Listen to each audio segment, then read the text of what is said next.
The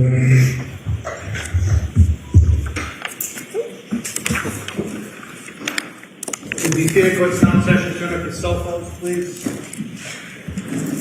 You are in continuation of the case on trial of Commonwealth versus Brian Walshe, criminal indictment 2023-00-9. Counsel, please once again identify yourselves for the court in the record. Good morning, Your Honor. Greg Conner for the Commonwealth. Good morning, Your Honor. Ann Yaz for the Commonwealth. Morning, Your Honor. Tracy Cusick for the Commonwealth. Good morning to the Commonwealth. Good morning, Your Honor. Good morning, everyone. Kelly Portes on behalf of Mr. Walsh. Good morning. Good morning, Your Honor. Larry Tipton for Mr. Walsh. And good morning to the defense counsel and to the defendant. Anything anyone needs to raise with me before we bring the jury in? Yes, just a few housekeeping matters, Your Honor. We entered 5 stipulated exhibits of banking records, and so I'm prepared if you would like those for your own record keeping, but they are up here. They've been stipulated to, and then They relate to the stipulation from yesterday regarding banking records or something different? they relate to yesterday's stipulation. Okay. So they've just been marked as the next 5 exhibits. All right, that's fine. And then Where does that put us on the exhibits marked for identification? That is, what's the next one? The next one for ID is I. Aye. But these remain as exhibits. these went as exhibits, Your Honor. So the next exhibit number would be Thank you for 62. the clarification. So these 5 went in for as exhibits what through what? 56, 57, 58, 59, and 60? And 61. And again, Commonwealth, what are they banking records from where? So 56 is Apple Credit Union. 57 is Barclays / JetBlue credit card. 58 is Leader Bank. 59 is JP Morgan Chase. Hold on. Certainly.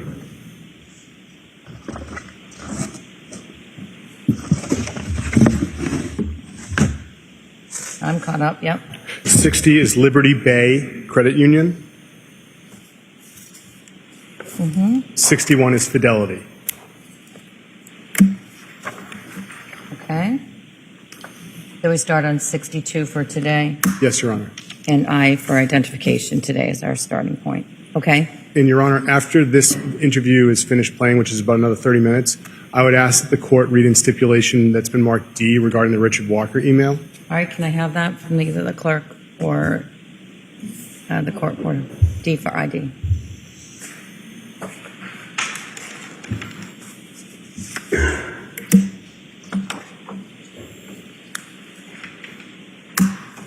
Thank you, Madam Clerk. Thank you, Your Honor. Anything else from the Commonwealth? Nothing further, Your Honor. And from the defense, anything this morning before we bring the jury in? Do you? Just briefly at sidebar, Your Honor. Sure.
Yes, I am.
All rise for the court, please. Jurors entering.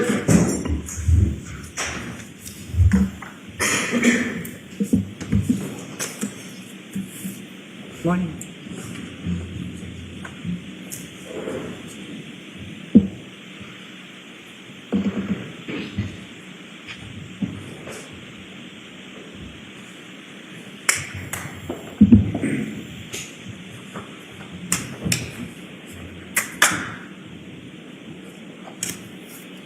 Hear ye, hear ye, hear. All persons having to do with the Honorable Justice Diane Fernandez, Justice of the Norfolk Superior Court, brought near, give your attendance and you shall be heard. Let's have the call of Massachusetts in this honorable court. Please be seated. Please turn off your cell phone.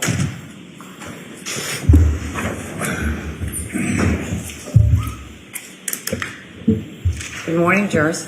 Good morning. Hope you had a good night. Jurors, will start today, as I promised, with the 4 questions. Jurors, were you able to comply with my order that you not do any research about this case?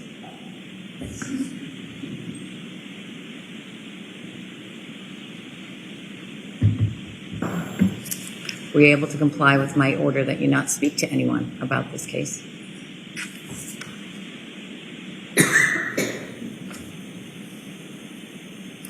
Have you stayed away from all social media and or news media?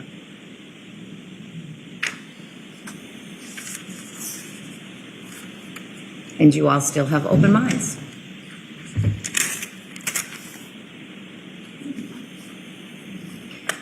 With those 4 questions all answered in the affirmative by all 16 jurors, we're ready to begin today's work.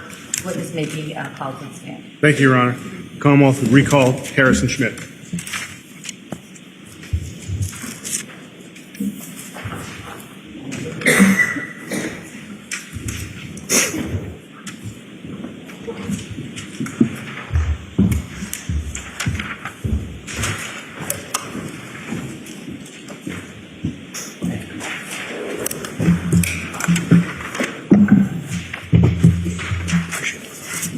Sir, you understand you're still under oath? Yes, Your Honor. You may proceed. Thank you, Your Honor. Yesterday, we stopped an interview from January 7th at approximately 1 hour and 2 minutes and 35 seconds in. At this point in time, Your Honor, I'd ask to finish that recording.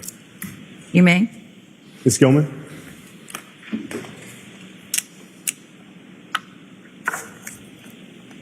More than that, so.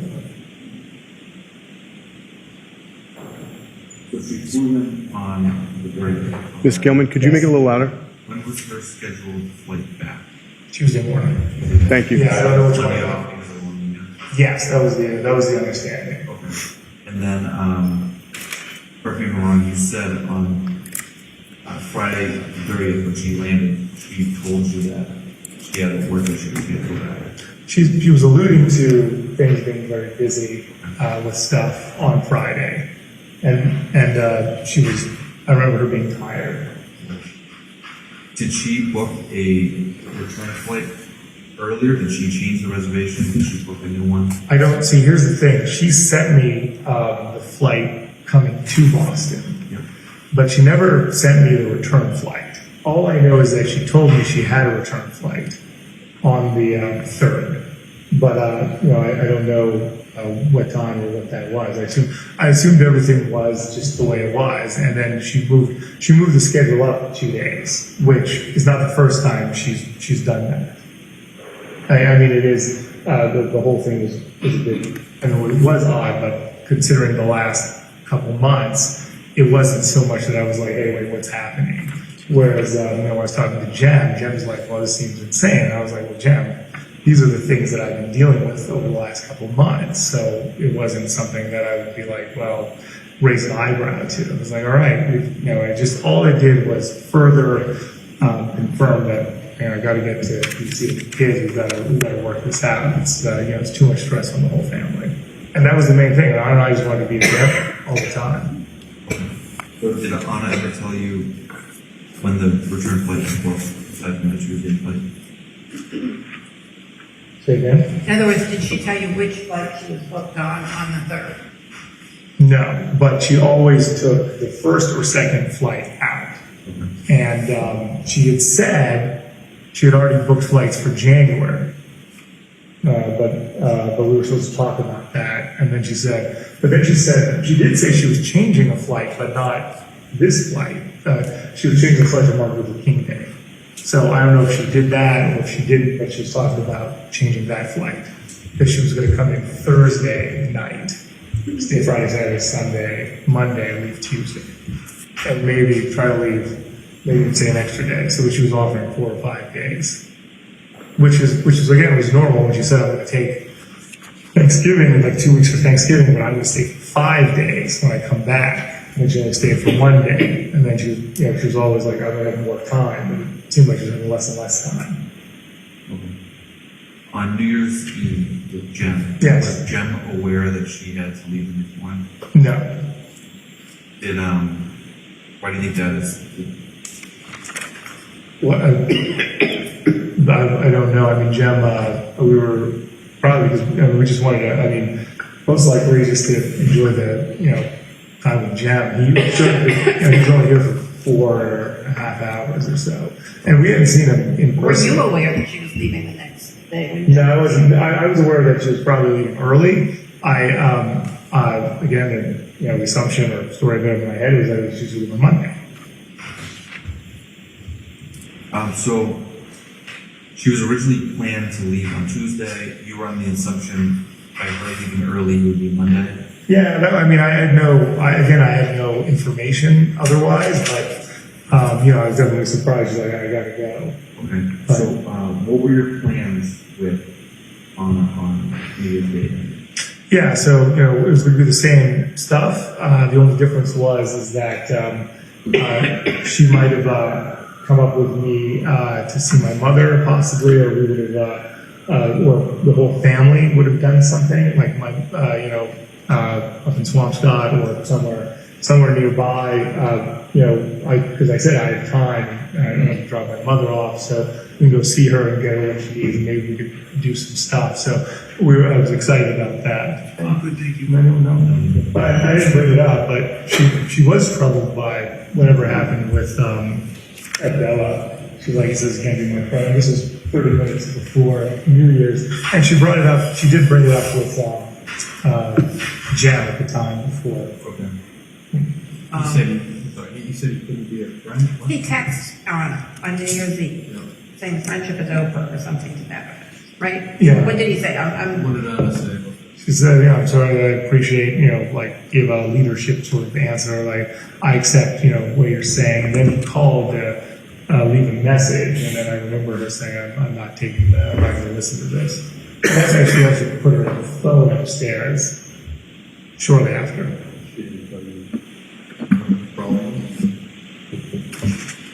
I think she understood it. I think he was, he was saying that, probably didn't even see me for the holiday season. You're in town, not seeing me in person, often enough. That's not acceptable. I'm here to, support you, take care of you, or whatever it is. So, it was just a bit. I mean, it's not the relationship I guess she thought that they were having. He's married to a child, just by the way, and they've known each other for 10 years. So just to give you some background. Do you know how they met? Yeah, they worked at the Willard Intercontinental together back in 2012. That she went and put her phone upstairs after that? After that, she, let's say it was 10 or 15, then she, I remember her putting her phone upstairs because then she came back down without it. Was Thomas came down at one point? Yes. Yeah, exactly. Was this before, during, or after Thomas was participating as well? Oh yeah, Thomas went to bed at he went to bed, and then he came over at like 9 or 10 or something. I think Anna took a bunch of photos. Jem and I don't have any because she didn't send them to us yet. But I think she sent one to Will Fasto. So that was when that's when the photo was taken about. So it was maybe 10 o'clock or something like that. You know where upstairs she put her phone at that point? Yeah, on a bedstand. In your room? Yeah, or my room now. The one with the ceiling tile on it? Yeah. Okay. Not in the ceiling tiles drawer. On top, yeah. Makes sense. But she did seem disturbed by that, which was odd. And she did bring it up. She brought it up to me and Jem at the time. So I mean, that was something not normal, but. Yeah, to kind of cut us off. Sorry about that. No problem. You said that the plan for New Year's Day was to take Anna and the kids up to. Maybe, yeah, that was. Did you actually have a plan? No, we didn't have a full-fledged plan at the time, but we had we had options and stuff. So. Was the nanny coming over Sunday, the last night thing? Was that? No. The nanny was going to come over anyways because I was going to go. I set everything up in advance because I was going to have to go take my mother. So I wanted the nanny here. I didn't know what it was going to look like and what Anna was going to want to do and things like that. So also, if I was going to see my mother, I was going to take the kids somewhere. Then we're going to meet up later. But because I've so little time outside of the house, when I do try to take most of it as a family and get everything done, I would say we're going to do. You mentioned having options on New Year's. Yeah, because I had the time to go up to see my mother, so I was like, we'd go up and we wanted to do something with her, with the family. We had those options were available to us, which like today they would not be, right? Because I don't have any time. You guys had an argument after she said she No, we didn't have an argument. I was a bit taken by surprise.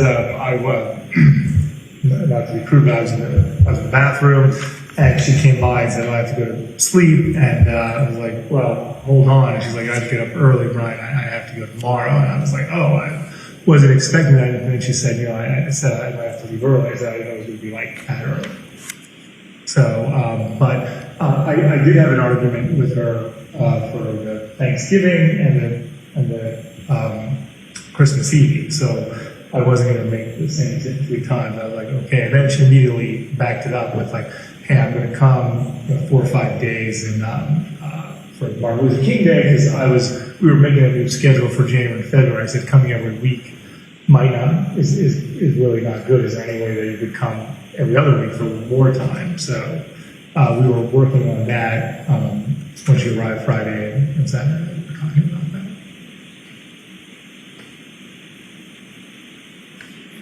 If the kids took her phone and hid it on her, how would she contact someone for a ride? If the kids took her phone and hid it, how would she contact someone for a ride?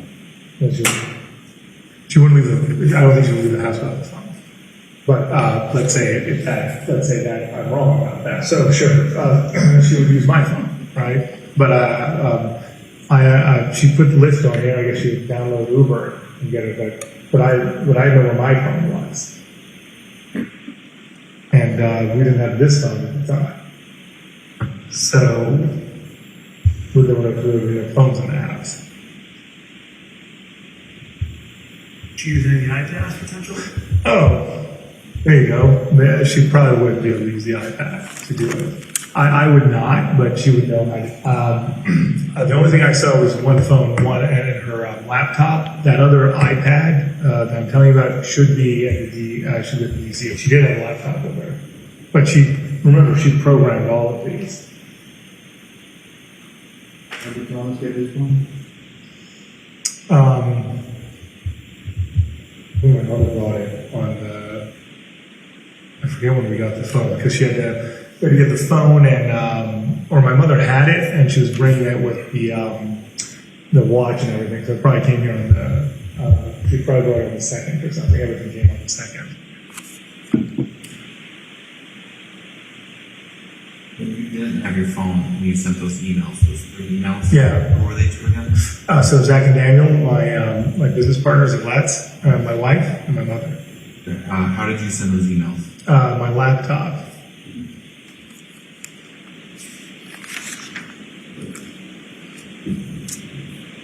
Should I ask you, did you do anything to hurt your wife? No, I would never do that. There was a lot of arguments with one another, spouses, etc. Has that ever escalated to a physical confrontation? No, sir, no. My wife and I got along very, very well. Hey, the only stress we were having was going together. It's really, I bothered Tracy about it for months. The family doesn't work without my wife. Never hurt my wife. I mean, I loved her, and what would it, I mean, I think about my kids too. She's a wonderful mother on top of being a wonderful wife. I mean, to take that away from them, I mean, I just couldn't even imagine something like that. That's just not, you never do anything to hurt my wife. I wanted to spend the rest of my life with my wife. I'm still going to. And, you know, we were apart because of the job and my legal problems. Her leaving very early, made you angry? No, I wasn't angry. I was sad. I got angry about Thanksgiving, and then you know, I realized it was just sad that we're not spending a lot of time together. And she was sad about it too, and it was exhausting for both of us. She was away from the boys. I was always dealing with the boys.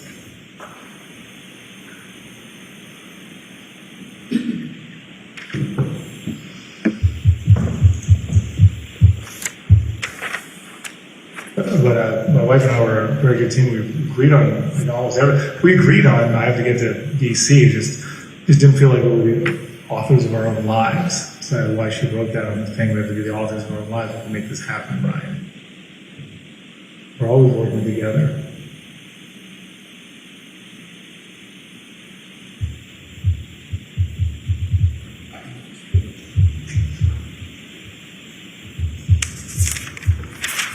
In your mind, where do you think she is right now? You know, I like a lot of people have said maybe she's at a spa, you know, and she was under a lot of pressure. Doesn't really track with my wife. She loved her job and she loved her family, so she would always be focused on that. I mean, you know, maybe the country house like in Bella in Serbia, but I have no idea. I can't. I'm having a hard time imagining it. Does she have any other identifications? She's got a Serbian passport or Serbian, international identification cards. One with Lubic, one with NIP. I haven't seen her use them recently. I don't know if they're in. I don't even know if the date is on them or the proper date. Other than Serbia, any other ties internationally in the country she visit, or family or good friends? She's a language expert. She spent time in college in France, which she speaks perfect French. But she doesn't have any family, or if she has a friend there. I don't know if he's still there, Julianne. But other than that, that would be it. And then, DC and Boston. I mean, DC, sisters in Canada, sure. They're asking for a broader.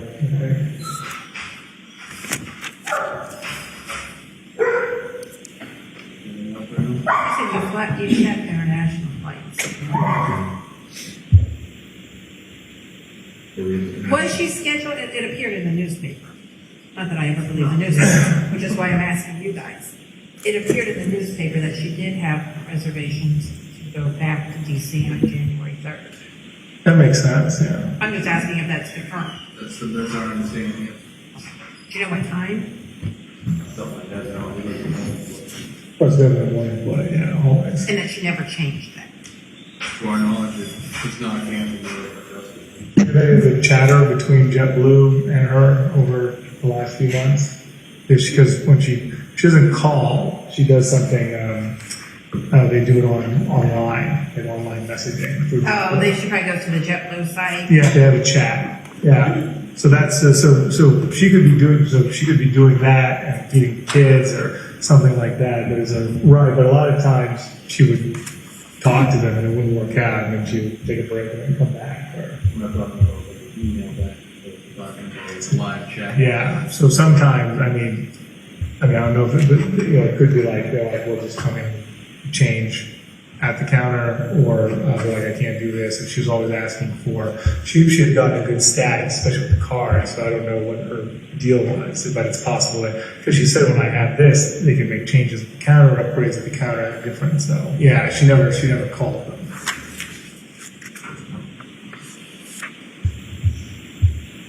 Anything else at the moment?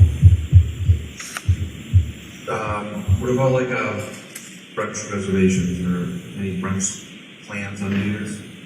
That's a popular thing. Not that I know, but Anna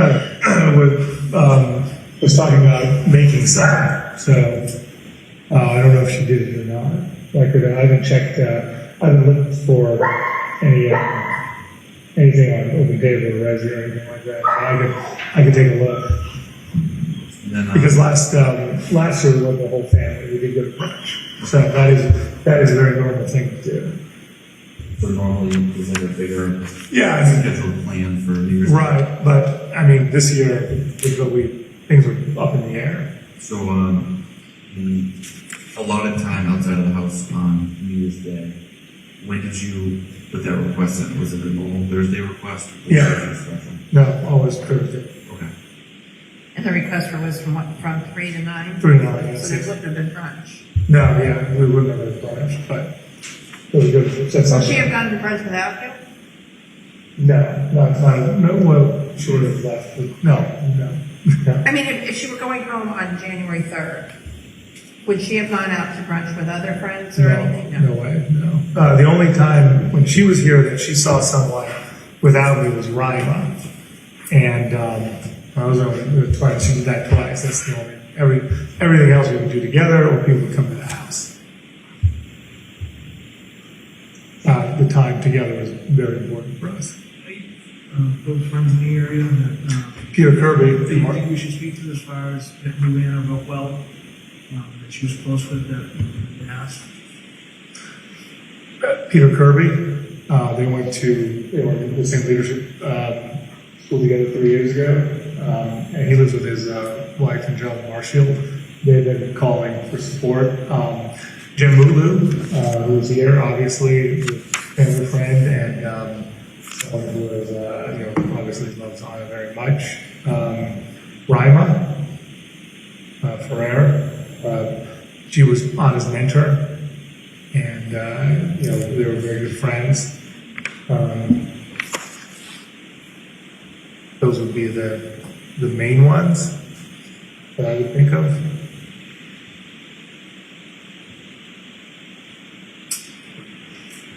I think that's pretty much it for now. I mean, you're gonna have to obviously do the dialogue and back and forth as you're getting told and follow-up questions.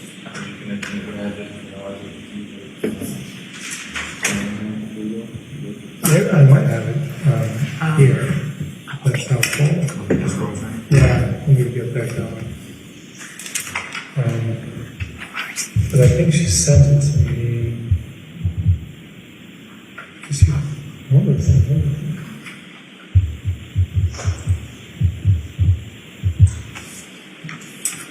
this be it?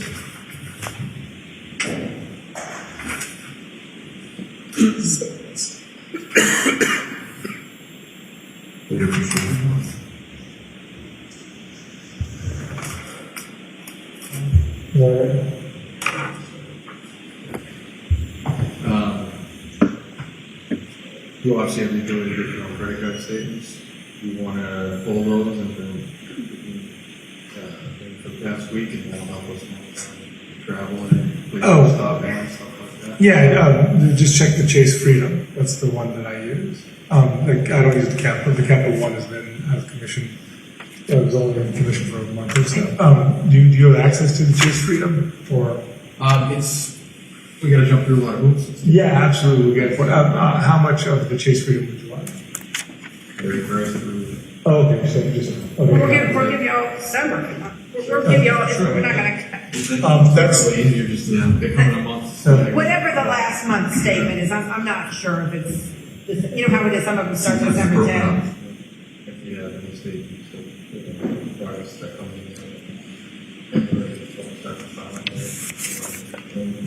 Yeah, so will I. But I don't think they do anything. I'm still not.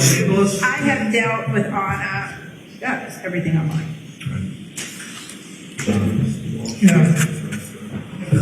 Anna's cousin, the one with the Milan? land dispute in Serbia. Milan, yeah. Milan, I was going to ask his name. Yeah. Last name? Lubicic. Has he ever contacted you? No. I think he does speak English, though. So you said there was a conflict. Is that? Yeah, there's a terrible conflict. If you speak to Alexandra, she'll know more about it. But since I've known Anna, basically what happened 2 generations ago in Serbia, in Belgrade, Anna's father's mother, sort of grandmother, bought a piece of land with her sister or something, and then they had kids, and there's been a land dispute over it because now it's worth a lot of money, and you can build a large building there. And that building, that kind of money in Serbia, change your life. I mean, it's like winning the lottery here. And then they've been fighting over it for many, many years, 20 years at least. They thought they were going to resolve it in 2017. And then things didn't work out. Things went back and forth. And then just this Thanksgiving, they, basically dissolved the deal. So they had a deal that it took 15 years to put together. 5 years later, they couldn't perform, and they're about to split. So aside from that, and the is there any, business conflicts with properties or with this new job? Is there anybody that would be upset with that? Yeah, people ask me that same question. I can't think of anyone that would be upset with Anna. I mean, everyone loves Anna. I mean, she's wonderful. So, if you see all the texts and emails coming, like, what can we do? Love Anna. I can't think of I can't think of anything like that. Honestly, that would be upgraded to anything like this, especially. Whether it's her fault or not, like any issues at work that comes up that somebody would be slighted? Not that I know. I mean, the only people I know are the people that she was working with, and she had a very good working relationship with everybody. No, again, it would be very hard to. No, I wouldn't have a name to give you for that. Okay. What about you? Any previous business partners, any current partners, anybody that would be, upset with you that would want to try and hurt you in some way? Well, I mean, we love the guy in LA. Oh, but there's a civil lawsuit. Yeah. Well, A civil lawsuit is not the same as wanting to hurt you. okay, but There's a civil lawsuit in California. I don't think that reasons any. okay, yeah, I I don't understand somebody suing you. Yeah. But Anna too. Trying to hurt your wife is different. Yeah. Right, but they're suing Anna as well, and he called Anna during the thing. So I mean, that's the one, that's one person. But I don't think so either. But we have the name just to. Yeah, what is it, Ron Rivlin? Like the gallery. Gallery thing, but he had Ron Rivlin, yeah. But he did call. He called Anna, and he brought her into the case. What did he say? What call? Well, he sent her threatening email, Facebook text at one point. You stole from me. I know the police and the FBI. I'm coming to get you. Things like that. But that was 6 years ago. And we had, other than when I was arrested, he tried to contact her via Facebook or something, 2018. But we haven't heard from him since. What was the 18 contact? 2018. I think it was just he was trying to friend her or something like that. About that, the criminal stuff started. That's right when the criminal stuff started. Yeah, but that would be someone who. Certainly I have a different situation. So him and there's Jung and Lee in Korea, but highly unlikely. I mean he's a son of a billionaire. I don't think he would. What in Korea? His name is Jung Lee. It's another person involved in it. They're getting restitution and everything. Also, Jung could care less. I don't think anything of that would rise to that. Yeah, same that Arno Dubuis. And besides, they would be pissed at him, not. Yeah. Ron is the only one that tried to bring us Jung Lee is and what was the other name you said? Was Arno, or the other person who Arno Dubuis, who's in Paris. He's a art dealer. Were they all partners in there? No, it's all a separate situation. So why separate incidents, like aside from? Yeah, well, they're similar They're separated. separate incidents, and honestly, I don't think anything about his criminal case would have anything to do with this. I don't either, but I still want to know. But those are the names of the players, and Ron was the one who did have contact with my wife, and did serve my wife at work. Okay, but if people have a problem with you or your wife, like those are the people you want to Right. I understand that some of those people may be very far-fetched and they have any involvement in this. Well, definitely Korea and France are pretty. I mean, he's the other guy's in LA, so. If anyone contacts you or some about it, We're in any contacts, really. We will give you any information that we get. What was that, a truck was here last night, with, out-of-state place, was that a visitor, or? What time did he arrive last? Abdel, yeah, he was. It was You late. called me. Yeah, I called you late, so you must have died. And how long was he here roughly? 10 minutes, 15 minutes. But my mother's saying it was 30. I was trying to. I don't think so. Yeah, I was trying to usher him out quickly. But he went. But at one point, he brought James Ryan, who was one of Anna's mentors 10 years ago, who I haven't seen in a decade, which is weird. And then I was speaking to James, but he went over and spoke to the kids or to Zach, the kids for a minute. But I'm hearing a lot. I'm talking with Anna's friends and you, mentors and leadership. What exactly is going on with these groups that you guys are part of? yeah, so how to explain? It was something called Boston Breakthrough Academy, and it was just a leadership training program. We formed pretty close relationships there, and as I said, we raised a lot of money through our community service projects each, from Loving Spoonfuls, Torch Foundation, things like that. So we've stayed connected. It was more than 3 years ago. I guess I started this month 3 years ago, and Anna graduated in February 3 years ago, so 2020. Well, it's a 4 or 5 month program, and then you get a graduation. And he said that you've graduated or have a certificate of completion of your of work. So okay, it's not accredited, to be clear. Okay. Is Adele is a member of that? He is not. No, He's not. but Gabby Bryan was. James Ryan, no. I thought it said. A mentor from her when she was young at work, yeah. Okay. And I had a good, someone that she considered. They, I guess they had spent time together I don't know, 4 or 5 months ago as well. When's the last time, how much of that, leadership group that you mentioned? Oh, yeah, it was 3 years ago now. The Yeah. last time she was part. Part of it, yeah, but we stay in touch. Okay. All right. But, Jen, Melissa, and Peter Kirby, all of them have gone through that training. But if you have any other questions, please don't hesitate. Appreciate that. Anything from the pool today? No. Very dirty pool. Okay.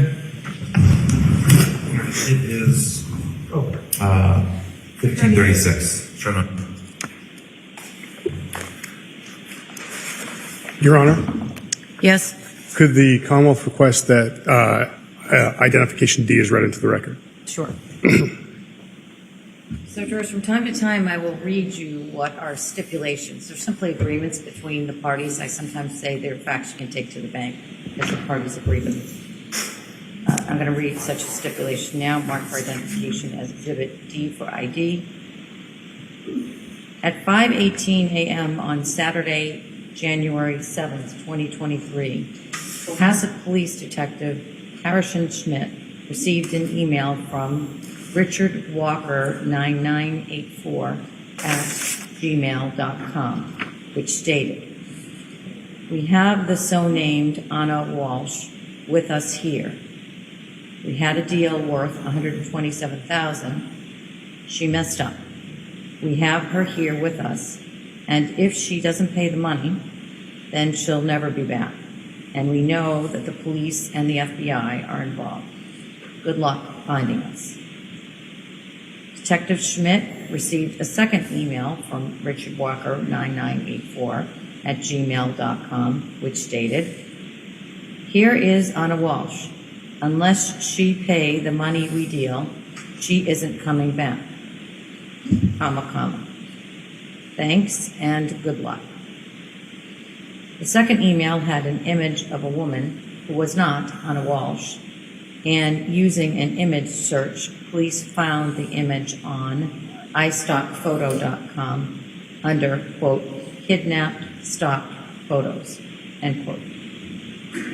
On January 7th, 2023, police obtained a search warrant for data associated with the account Richard Walker 9984 at gmail.com.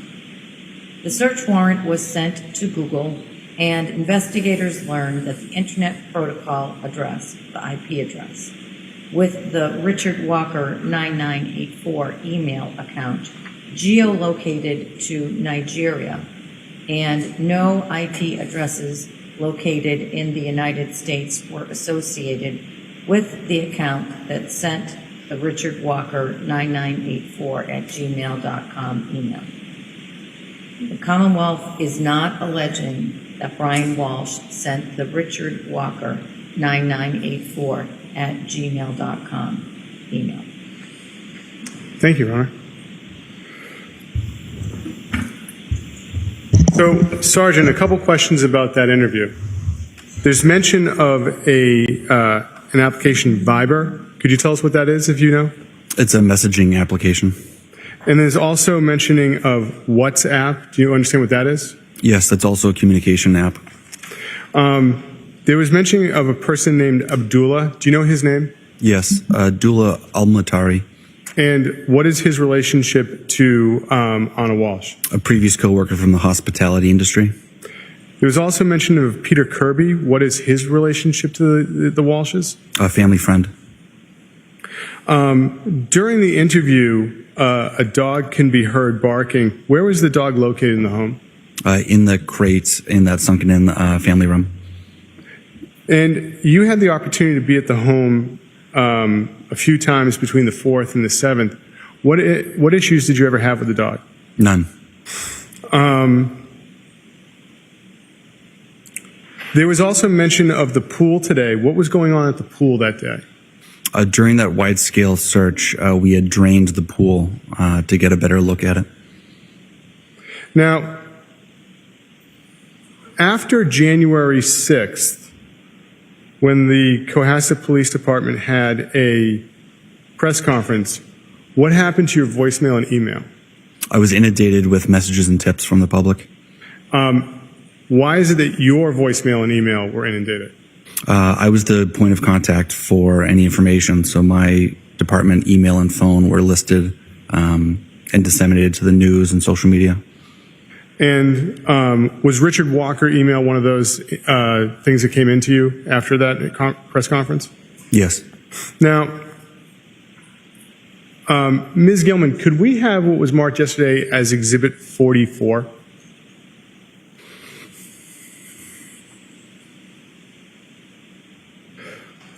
Sir, do you recognize Exhibit 44? Yes. And where is this in relation to the house? If you're standing in the backyard with the house to your rear, you'd be looking at like the back right corner of the fenced-in portion of the yard. That's the shed. What's on the other side of the fence? Neighboring house. Now,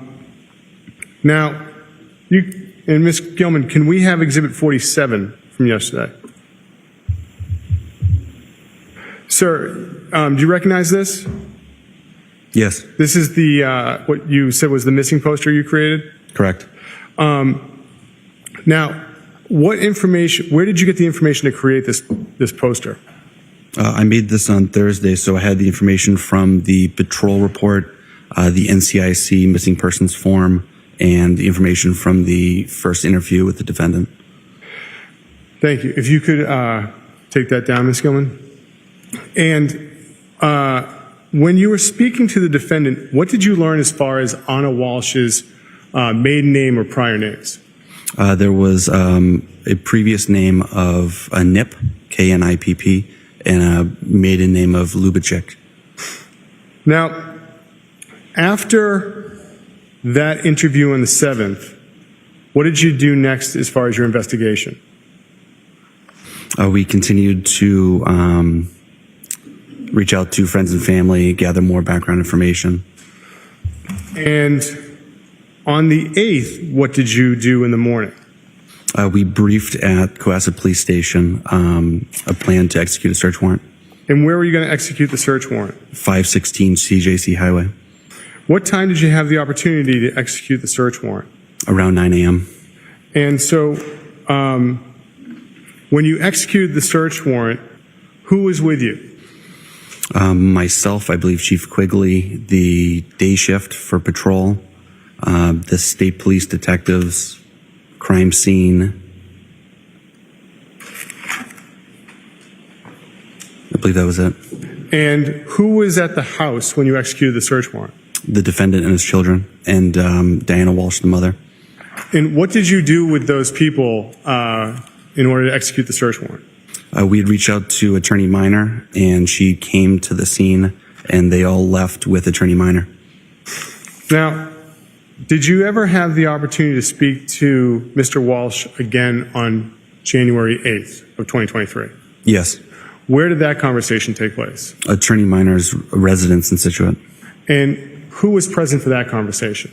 Attorney Minor, myself, Trooper DeChico, Trooper Proctor, the defendant, and his children were in the other room. And have you had the opportunity to review a recording of that? Yes. And does that fairly and accurately depict the defendant's statements in that interview? Yes. Your Honor, the Commonwealth will seek to have this marked as the next exhibit, which today I believe is 62. Any additional objections beyond the ones I previously heard? No, Your Honor. The 1/8/23 audio will be marked and is now in evidence as Exhibit 62. And for the record, for those of you keeping track over there, the jump is as a result of the following. The parties agreed to, and I had indicated to counsel, now will indicate to you on the record, certain financial records that the parties agreed to have been admitted into evidence, and those records are now in evidence as Exhibits 56, 61, They comprised records from Apple Credit Union, Barclays JetBlue Credit Card, Leader Bank, JP Morgan Chase, Liberty Bank, Bay Credit Union, and Fidelity Records. So, just clarifying that. Thank you, Your Honor. Your Honor, with the court's permission, may the Commonwealth play Exhibit 62? You may. Thank you. Ms. Gilman?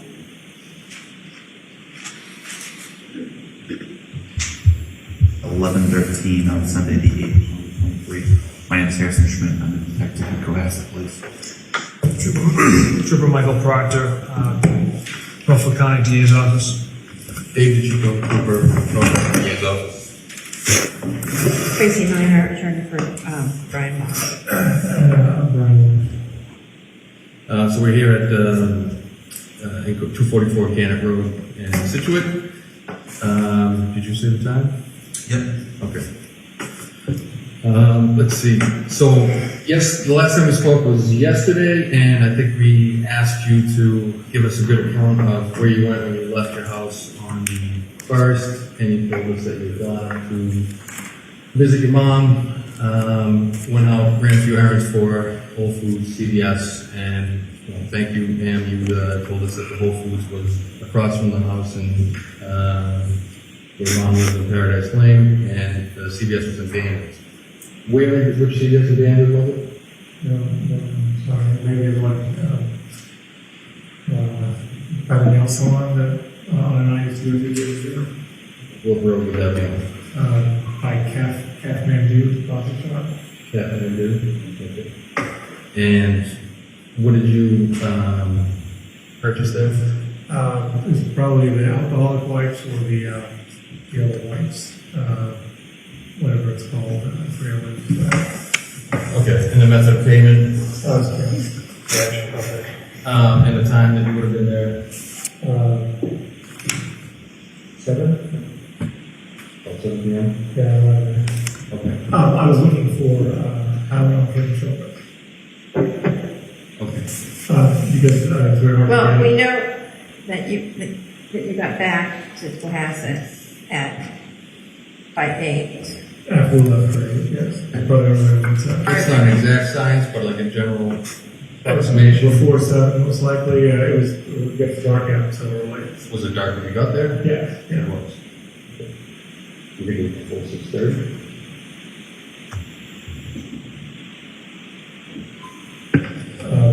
I don't. Okay. So So, it could have been at 6:30. did you go anywhere else other than that CVS in Danvers? That was the only place I went. In the Whole Foods. And you went there, Earlier. for the time? Yeah. I've been going to Walgreens. Anytime I go, my mother asks me to get alcohol for the kids. That would be trying to get some. And on the 2nd, the only place you went was to press.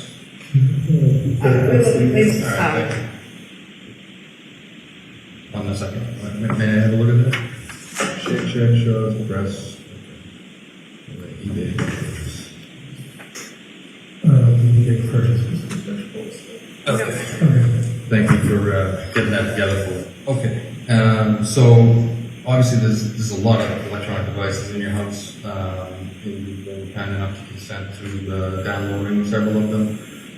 One of them being the iPad mini that's Thomas's. Is that right? Now on the previously you told us that Thomas had gotten up on New Year's Eve and spent some time with you and Jim and Anna, and then he'd gone to bed, right? And that was what, like 10:30, is that correct? Around there. Around there. We could by the photo that was sent by Anna. We give it a more exact time. Okay. Do you use any other devices in the house? I use my phone, and Anna and I only use our phones and the, everybody uses everything, but I only use the gold laptop. The gold laptop? Is that an Apple or? Everything we have in there is Apple, except Anna's work computer was not Apple. So again, we downloaded the iPad mini, and you've been fairly consistent in your story, your account on the morning. You said that Anna gave you a kiss at 6:30 in the morning. Is that right? You said that, and then where you went to make breakfast. That's correct. That's correct. So, how do you explain at about 4:54 in the morning the iPad mini is querying the 10 best ways to dispose of the human body? 54 In the morning. I have no idea. Thomas is asleep. And Well, he's Thomas is in his room with the iPad. Thomas is usually, I mean, I don't use an iPad, so that's really weird. He's 6, right? Yeah. He's, He does not have the, is he the average intelligence for a 6-year-old? oh, I don't think so. Yeah. Okay, but 6-year-olds typically, I mean, I have a 4-year-old who's has a hard, he can't spell his last name. No, 6 is exactly. obviously way more advanced. If you have a 6-year-old who, you know, there's no. No, obviously not. Okay. There is dozens of searches in that iPad on the morning of the 1st that ask how to dispose of the human body, how to get blood out of hardwood floors, how to dispose of the body in the trash, how to stop the body from decomposing, and how do you explain that? I have no idea. So you're not using that iPad? No, sir. I mean, only to get it for his school communities. Okay. Anna left at 6, right? That's what I believe, yeah.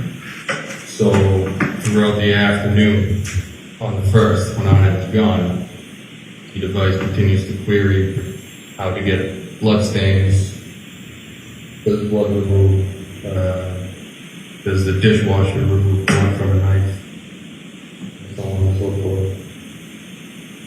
These queries continue on January 2nd, 3rd. I saw his number of body of that nature. Does the time determine that? It is 11:21, still January 8th, 2023. Turning off the recorder. Sergeant, after that interview was over, what did you do? We went back to the Cohasset Police Station. If you could keep your voice up, sir. Sorry. We went back to the Cohasset Police Station. And did you ever have the opportunity to see Mr. Walsh again that day? Yes, About what time? about 4 p.m. And where was that? at Attorney Minor's residence in Situate. And what did you do with him at that point in time? I placed the defendant under arrest. Now, where was the defendant taken after you placed him under arrest? The Cohasset Police Station. And did you ever have the opportunity to see his hands on January 8th and January 9th? Yes. The Commonwealth would seek to publish what's been marked as Exhibit 48, which is file number 7697. That's one of the previously admitted exhibits from yesterday morning, yes? Thank you, Your Honor. You may publish it.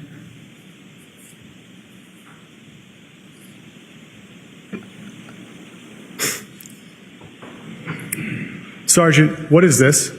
That is a picture of the defendant's thumb. And if the Commonwealth could publish Exhibit 49, which is file number 7701, also previously marked from yesterday, Your Honor. And Sergeant, what is this? That is the picture of the defendant's thumb, and you can see the blue tile from the booking room floor in the background. Ms. Kilman, if you could take that down. Now, Sergeant, what did you do on January 9th in this matter? I went to 300 Forest Street in Peabody. And about what time did you get to 300 Forest Street in Peabody? Around dusk. And why were you there? We had collected 2 dumpsters from the apartment complex at 330 Paradise Road. Those were transported to a transfer, like a trash transfer station in Peabody for examination. And so what were you doing? Well, so when you got to Peabody, about what time was it? I was right around the beginning of dark. And who was there? Myself, Detective Lieutenant Lopes, Lieutenant Tully, members of the CERT team, and other troopers. And Lieutenant Tully, he's with the state police and opposed to Detective Lieutenant Lopes with Cohasset. Correct. Okay. And so what were these state troopers doing? Not Lieutenant Tully, but the other ones you just mentioned. It's a big warehouse with trash lining on the walls. We had dumped the contents of the dumpsters in the warehouse, and we began searching the bags, bag by bag. And why were you doing? So what would you do with the bags when you searched them bag by bag? The contents of the bags were opened. It was spread out on the ground. We'd look at the contents, see if it was important. If it was, those were moved to like a tarp or plastic or paper sheeting where they could be documented, photographed, collected as evidence. If the Commonwealth could publish Exhibit 50 from yesterday, Your Honor, which would be file number HAS 7025. You may. Sir, directing your attention, what is this? This is plastic sheeting. And can you see yourself in this photograph at all? I can see my feet. Where are your feet located? At the top of the frame. And if you could just tell us like what you're wearing for footwear? Brown leather boots and gray pants. And if the Commonwealth could have Exhibit 51, which is file number 6810. So, Sergeant, what are we looking at here as far as the process that you were describing? So this is right when one of the bags was opened for examination. The contents was dumped out so we could look at it. And if we could go to Exhibit 52, which is file 6867. Now, what are we looking at here in relation to the previous photograph? Those are the contents moved to like tarp and plastic and paper sheeting so they could be further examined. And the boots, do you know what brand those are? Hunter boots. And Ms. Gilman, is it possible to zoom in on the white piece of paper underneath the purse?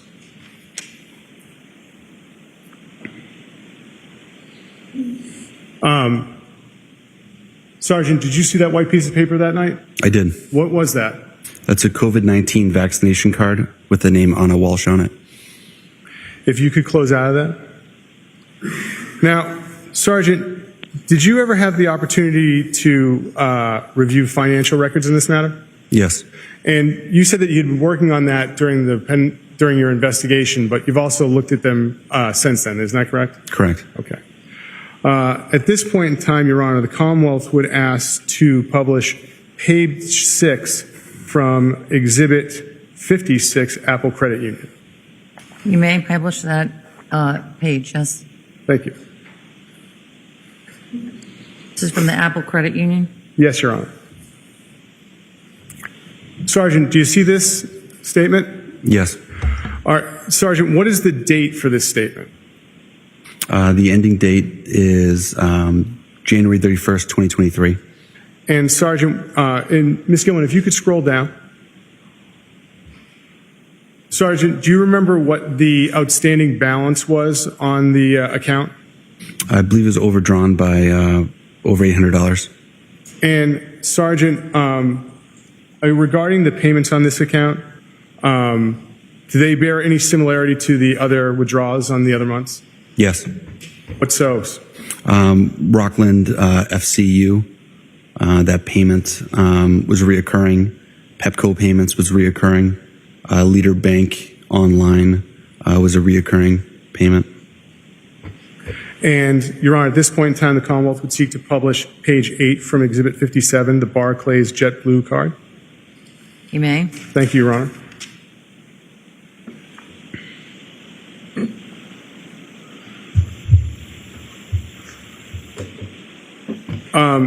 Sergeant, what is the date for this statement? Statement period ending in January 17th, 2023. And what was the balance for this statement? Statement balance as of 1/17/2023 is $2,145.69. And Ms. Gill, and Your Honor, if we could publish page 10 from the same exhibit? You may. Thank you.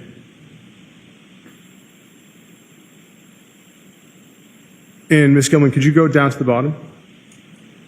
Sergeant, what did you see as far as activity on this card after December 31st? None. Your Honor, may we publish page 4 from Exhibit 58, Leader Bank? May. Thank you.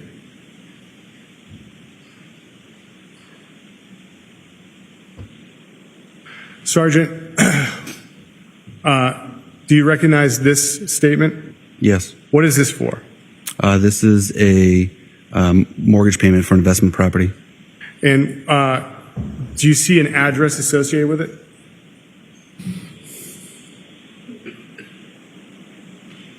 Towards the bottom. Yes, the collateral property is a condo at 35A Turdor Street, Unit 35A-5, Lynn, Mass. Sergeant, in the interviews you had with the defendant, there were discussions of properties. What other properties were there that Anna Walsh or the defendant had access to in Massachusetts? There were Lynn rental properties. And if we could close out of this, in Your Honor, with the court's permission, may we publish page 45 of J.P. Morgan Chase, Exhibit 60. Oh, I'm sorry, Exhibit 59. Page 40? 45. Page 45. You may. Thank you.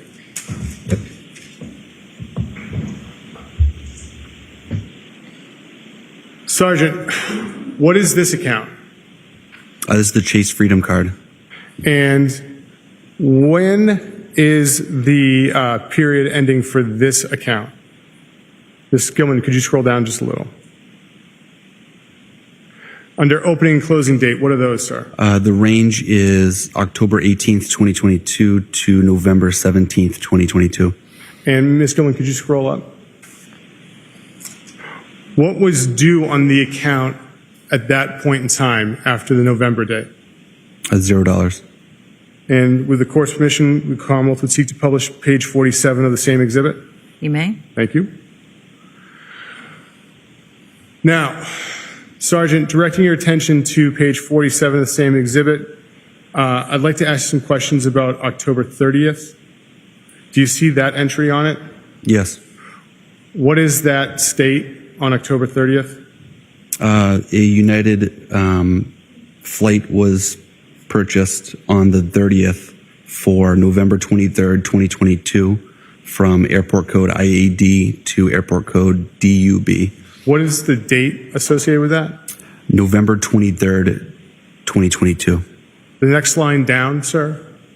Purchased on the same date of October 30th, a Air France flight departing airport code DUB to arriving CDG, and then a connecting flight CDG to BEG. And the next line after that, sir? Oh, and by the way, what was the date associated with that airline? That was 11/27/2022. The next line on October 30th, sir? A flight from Lufthansa Airlines for the date of December 7th, 2022, leaving BEG to airport code FRA, and then a connecting flight FRA to BOS. Do you know BOS's airport? Boston Logan. Do you know IAD? IAD is Dulles in Virginia. What is DUB? Dublin in Ireland. What's CDG? Charles de Gaulle in France. What's BEG? Belgrade. What is FRA? Frankfurt. Now, if the Commonwealth could publish page 97 on, one moment.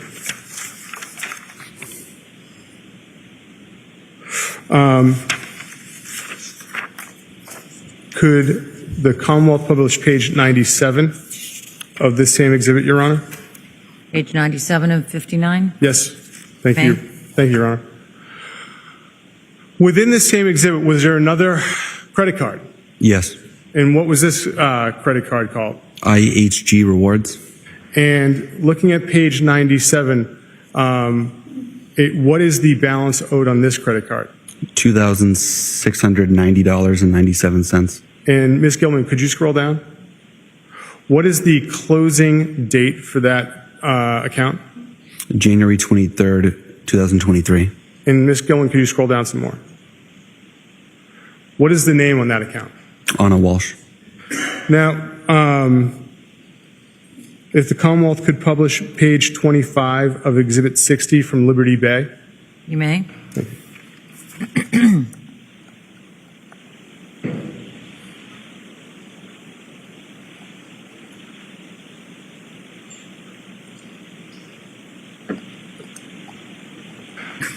Do you recognize this statement, sir? Yes. What is this? This is a Liberty Bay Credit Union statement ending in January 31st, 2023. And who's the name on the statement? Anna Walshe. And what is the balance on the statement? $3,388.98. And do you see those withdrawals on January 3rd and 4th? Yes. Do they have any similarities to other withdrawals and other statements within this exhibit? Yes, the MLS property was reoccurring every 3 months, and the WJ Management and Great North Prop were reoccurring monthly. If the Commonwealth could publish page 7 of Exhibit 61, Fidelity. You may. Thank you, Your Honor.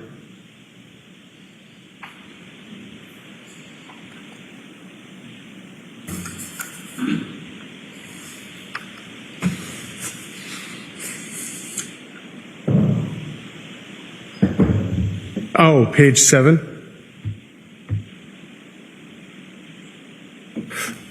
Sir, within Fidelity, how many accounts were there? 2. And do you recognize page 7? Yes, this is account ending in 5493, a IRA account. And who's the name on the IRA account? Anna Walshe. And what is the date of the investment report? February 1, 2023 to February 28, 2023. And what is the account value at that point in time? $93,615.82. And if the Commonwealth finally, Your Honor, could publish page 118 from the same exhibit? You may. Thank you. What account is this, sir? This is an individual investment account ending in 5491 for Anna Walshe.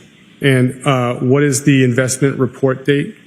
February 1, 2023 to February 28, 2023. And what is the account value? $117,719.74. You can take that down, Ms. Gilman. Your Honor, may I have a moment? You may.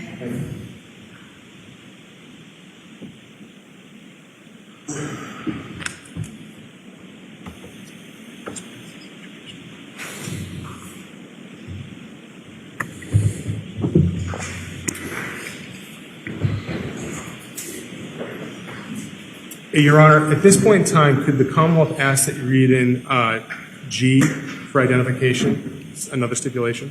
Yes. May I have G, please?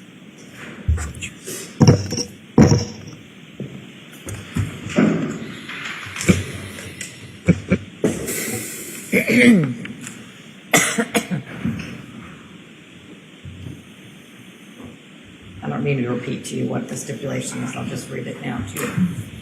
Brian Walshe was arraigned in United States District Court in Boston, Massachusetts on May 11, 2018. On April 1st, 2021, Brian Walshe pled guilty to indictments for wire fraud, interstate transportation for a scheme to defraud, and conducting an unlawful monetary transaction. On October 6, 2021, an initial sentencing hearing took place in the United States District Court. Brian Walshe was seeking a sentence of probation and restitution, while the government, through the United States Attorney's Office, was seeking a sentence which included incarceration of 30 to 37 months and restitution of approximately $475,000. In January 2023, Brian Walshe had not been sentenced on the federal charges. Brian Walshe was represented by a lawyer at all stages of the federal case. And I have one last question, Your Honor. Sergeant, what are the closest hardware stores to 516 Chief Justice Cushing Highway? On Route 3A, to the north is Hingham Lumber, about a mile away, and to the south is Abishan Hardware, also in Cohasset, about a mile away. Nothing further, Your Honor.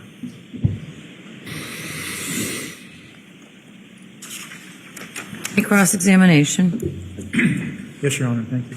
You may proceed. Morning, sir. Good morning, sir. Those financial records that were just displayed to the jury, tell us in your own words, what's the significance of those? It goes to the totality of the circumstances in the investigation. It gives us background and just an understanding An understanding of what? of the entire investigation. Well, what those records show, isn't it, is that there was a lot of automatic payments being made. Yes, Those records do not show any withdrawals reportedly by Mr. Brian Walshe, do they? correct.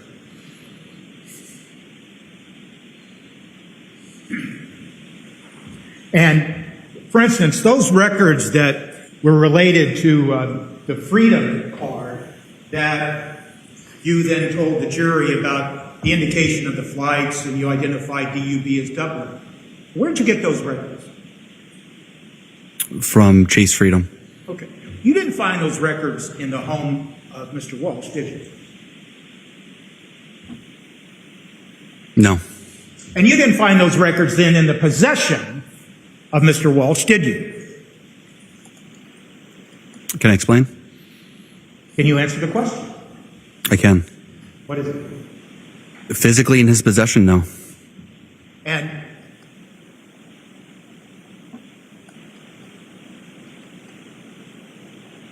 when you were talking and asking Mr. Walshe questions, both on January 4th, January 5th, and later on January 7th, and then on January 8th, he never once told you anything about Anna Walshe being in Dublin, or he was suspecting that she was in Dublin, or anything of the sort. Correct.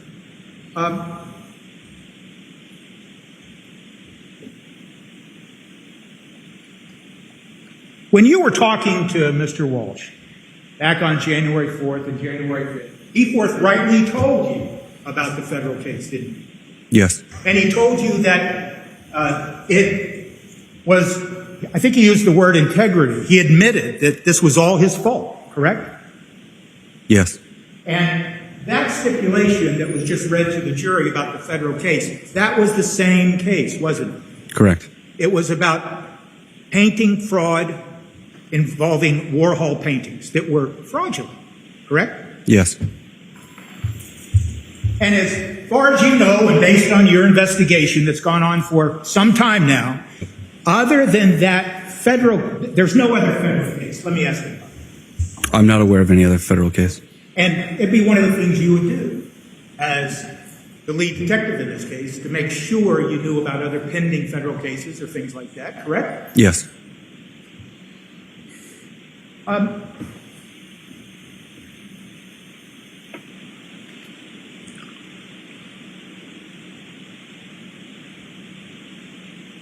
Let me just ask this. You told us that on January 8th, around 4 p.m., you returned, was it to Attorney Minor's home and placed Mr. Walshe under arrest? yes, And it's fair to say that once he was placed under arrest, is it fair to say that he remained in custody? yes, And so, just getting to that Richard Walker stipulation, fair to say that one of those ransom notes that we had to hear about, that occurred after Mr. Walshe had been placed into custody, correct? yes. I believe it was February 10th, the second one I received. So, even though the stipulation entered into evidence was that everybody agrees that Mr. Walshe had nothing to do with that Richard Walker tip, nonetheless, you knew and the detectives knew early on in this case, that Richard Walker tip had nothing to do with Mr. Walsh, correct? That was our understanding. Okay. Now I want to focus your attention on what we heard on the January 8th interview. By the time you got to Tracy Minor's home, you and your colleagues had done an investigation on what's been referred to as a mini iPad, correct? Yes. And that mini iPad was associated with one of the sons, the oldest son, correct? Correct. And when you listen to that recorder, when you listen to the questions that are posed to Mr. Walsh, and you ask him about that mini pad, his demeanor changed, didn't it? Yes. In fact, it's fair to say, isn't it? I don't want to mischaracterize, but he basically he looked and sounded sad, didn't he? Correct. Because you were talking to him about his oldest son mini pad, right? Objection. Basis? Overruled. I'm sorry, can you repeat the question? You were talking to him at the time about his oldest son's mini pad, correct? Correct. And he basically answered you, I don't know anything about those searches, right? Correct. You've learned in your investigation of this case, haven't you, that the searches that you were asking Mr. Walsh about at that time, those searches were not, in fact, conducted on the mini iPad that was associated with his son, correct? Yes, they were synced to that, but they did not occur on that iPad, is my understanding. Right. So now your investigation was able to determine that whoever conducted those searches, of course your investigation revealed that it was Brian Walshe. He never used his young son's mini iPad to conduct any of those searches that we've heard about, correct? Correct. And so when you asked him about that mini iPad belonging to his son, his demeanor changed and he looked sad, correct? Yes.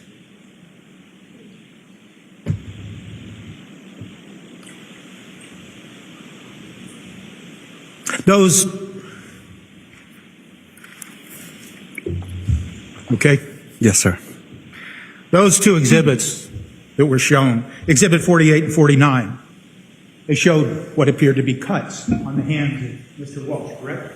Yes. You have no idea how those cuts occurred, do you? Correct. You don't have any idea when they occurred, do you? Correct. Well, I do know they occurred before the photo was taken, obviously. I'm sorry? They occurred before the photo was taken, obviously. Yes, obviously.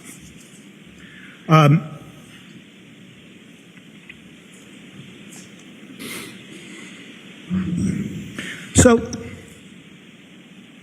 let me ask you a couple of questions about some of the things you testified to about yesterday. One of the things you testified to is at some point after going to the home and talking to Mr. Walsh on January 4th, you and I believe it was Detective Lawrence? Officer Greg Lawrence. Okay, Lawrence. You went and you surveyed the interior and the exterior of the home. Yes. And one of the things that you were doing was, as a trained law enforcement officer, you were looking for anything that might give you a clue or anything suspicious or anything like that. Correct. And that's how you're trained. Yes. And you're a very competent officer, aren't you? I think so. And in this case, you exercised that competency. And when you saw, for instance, that Volvo out in the parking lot, you walked out there and you looked inside the Volvo, correct? Correct. And is it fair to say that Mr. Walsh was with you at the same time? Yes.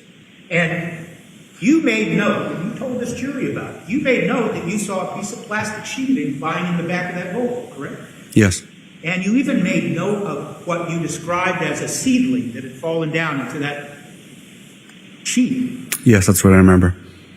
And eventually that sheathing was eventually seized, wasn't it? I'm sorry, I didn't hear that. It was last part. eventually seized. It was taken. That plastic sheeting? Not to my knowledge. Was there other plastic sheathing that was subsequently seized? Yes. And did that subsequent seized sheathing, did it match the sheathing that you observed in the Volvo? It looked familiar. I'm not aware of any scientific comparison from one sheeting to the next. Okay.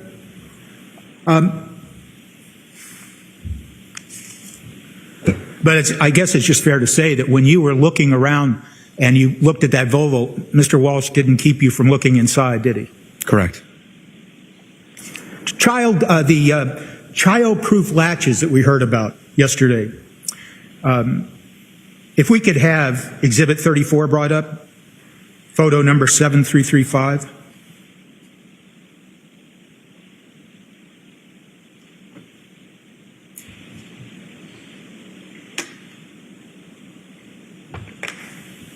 That's that door that you testified to yesterday? Yes. That's the door to the basement? Correct. The childhood latches are at the top of the door? Yes. Anybody can undo those latches as long as they're tall enough to reach them? I assume with the proper grip strength, yes. Okay. And so any adult could probably release that plastic latch, correct? Yes. And as far as you know, on the door handle, there was no key lock or anything of the sort preventing somebody from going down into the basement? I don't recall a key lock on that door. And when you saw that door for the first time, was it open or shut?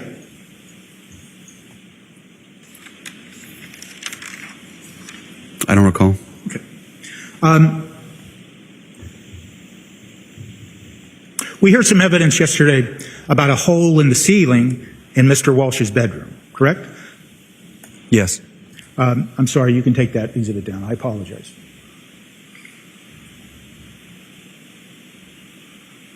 Maybe we could see now Exhibit 29, photograph 7319.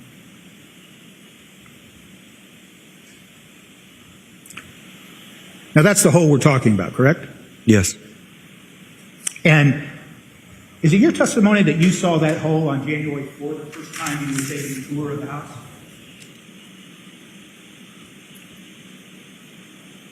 I remember seeing it on the 5th and not being surprised by it. And all you mean by that is, I could have seen it, but I'm just not sure. Yes, so I definitely remember it on the 5th, and I remember knowing that the ceiling tile was in the bottom drawer of that bureau, or that nightstand. I don't explicitly remember seeing it on the 4th, but I believe I did just because I wasn't surprised by my seeing it on the 5th. Okay. Is it fair to say that when you talk about those ceiling pieces, they were stuffed in a drawer that was right there underneath the hole? Correct.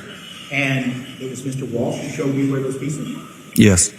And you didn't see anything on those pieces that raised any suspicion? No.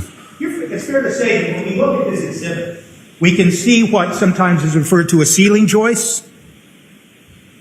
That's what it appears to be, yes. Okay, and between the ceiling joists is insulation? Correct. And it's as if the insulation is intact, the ceiling joists are intact, but the plaster fell down, correct? Yes. And it's fair to say that plaster falls down without any pressure on it, depending on what happened, correct? Depending on the state of disrepair, possibly. Okay. You have no idea how that hole occurred, do you? I believe in one of the audio recordings, the defendant states he goes up there and was walking around. Okay. But you don't have any idea what he was walking around for. Correct. And in fact, in that conversation, the context of that was that that occurred long before January 1st. That was my presumption. Presumption based on the context of the conversation? Yes.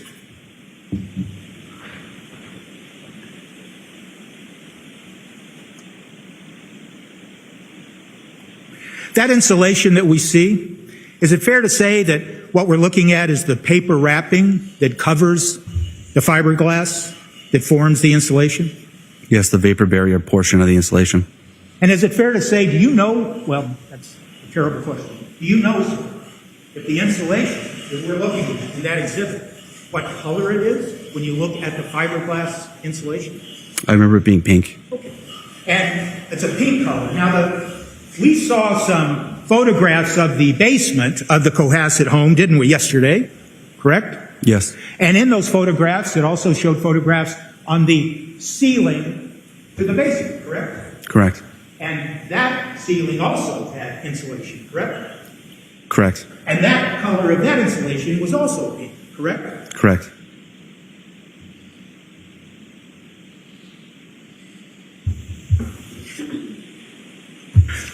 You talked about going down into the basement, and you saw some bags down there. You recall that? Yes. Could we have exhibit number 33, photograph 7343? Well, I got the wrong number. I apologize.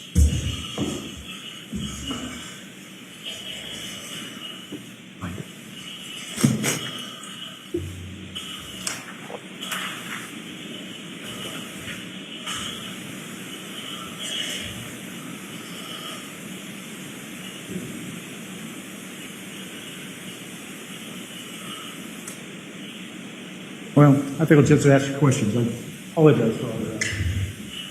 You went down into the basement. Yes. Did Mr. Walsh go down in the basement with you? Yes. You found some bags down there. I did. And you didn't open the bags. Correct. But you pushed on the bags or touched the bags, didn't you? Yeah, I manipulated it with my boot. With your boot. And what did you think was in the bags? Like a piece of a rug or like carpet sample sized. Okay. But you didn't look in the bag, correct? Correct. But based on your training and experience, you thought it was pieces of rug. That's what I assumed. Okay. And this was on January 4th, wasn't it? It was either the 4th or the 5th. Okay. Whether it's the 4th or the 5th, there were still bags down there in the basement that may have contained pieces of rug. Correct. And Mr. Walsh was right with you when you were using your boot to touch those bags, and using your training and experience, determined that feels like they have rug pieces in them. Correct. And down in that basement, those stairs, they're wood stairs, aren't they? They are. And did you notice the very bottom stair to the stairway to the basement? It was cracked or broken? Not at the time. And, of course, the flooring for that basement that you entered, that was concrete, correct? Yes.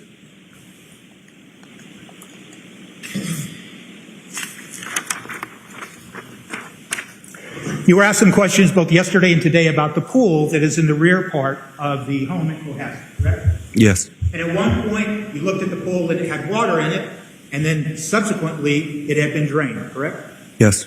And as far as you know, nothing of any significance was found in that pool, correct? Correct. And in fact, you would be interested to determine if there was any evidence that a substance like blood had been placed in that pool. That'd be one of the things you'd be curious about, Yes. correct? Yes. And after you and your fellow officers had uncovered the searches that we've heard some about,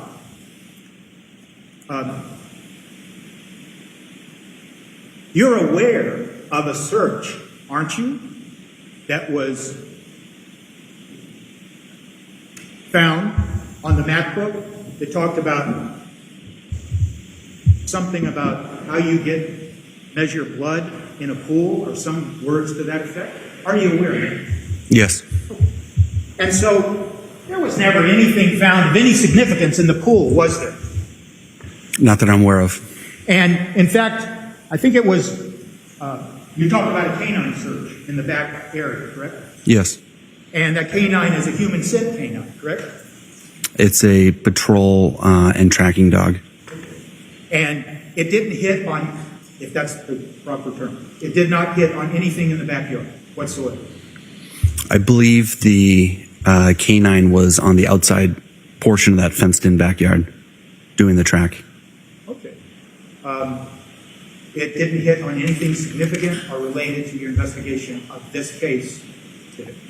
No.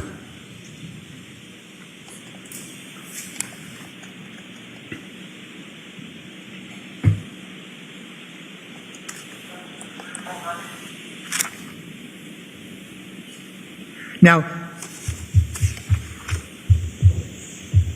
you walked through the house, you already told us, correct?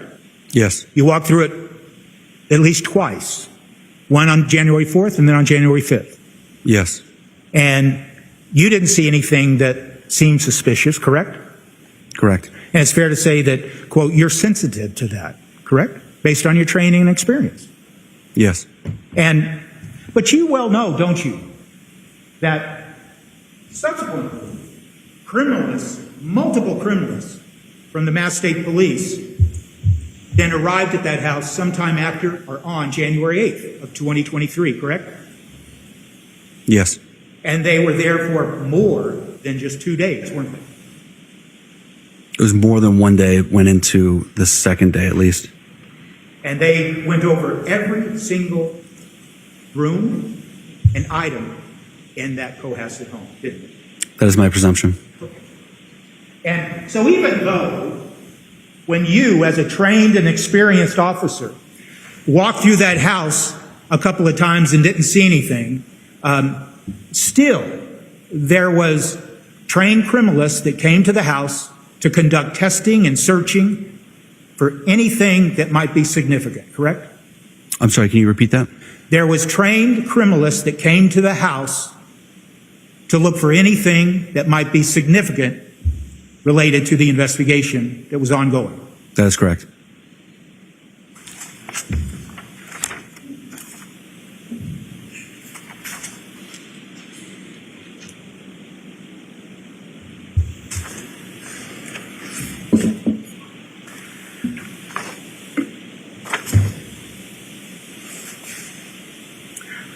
I want to ask you some questions about the media used to message.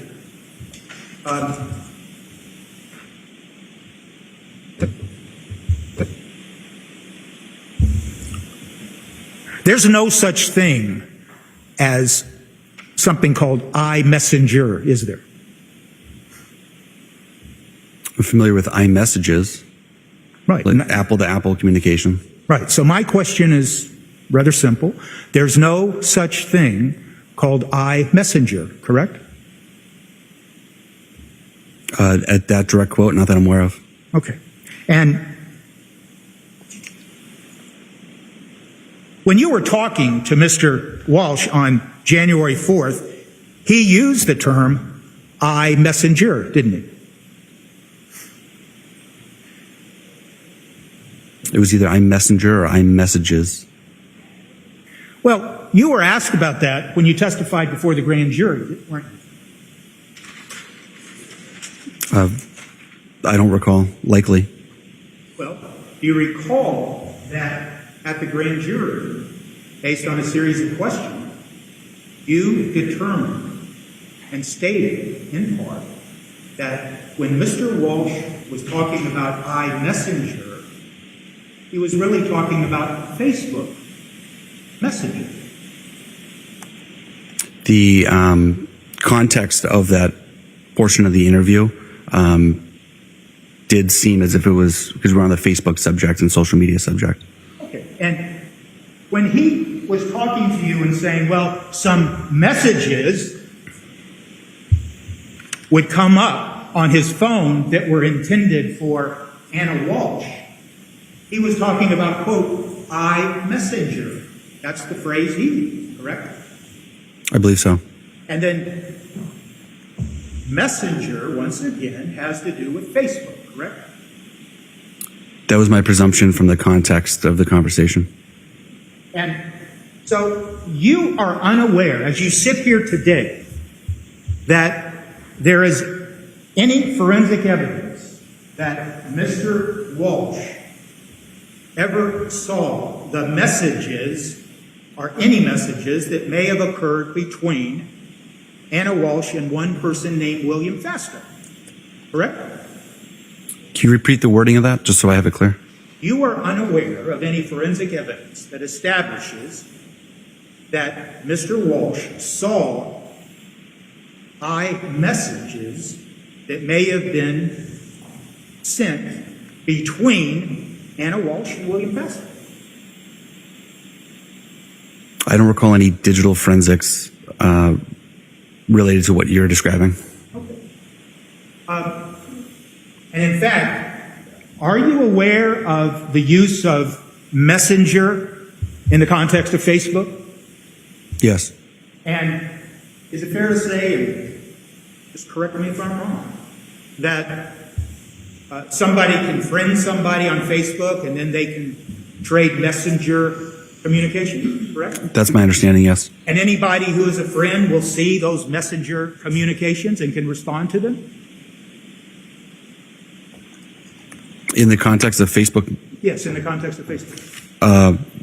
messages, my understanding is messages between people would be only between the people that are included in that message.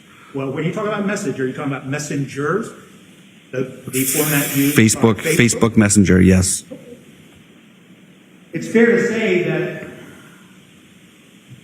if someone's trying to hide an affair, they don't communicate using Facebook Messenger that might be open to people that they don't want to find out about an affair. Objection. Sustained.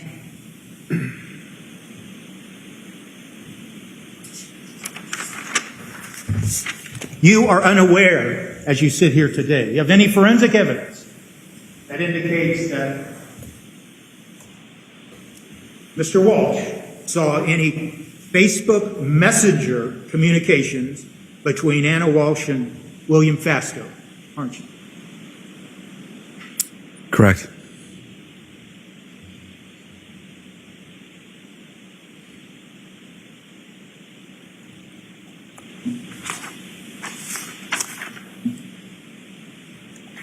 In your interview and your questioning of Mr. Walsh, and if I could withdraw that, Judge, I apologize. During your questioning of Mr. Walsh, you were present with others, correct? Other Yes. officers. Yes. So sometimes when the jury heard that questioning, it wasn't you asking the questions, it was other officers, including Trooper Pacheco, correct? Yes.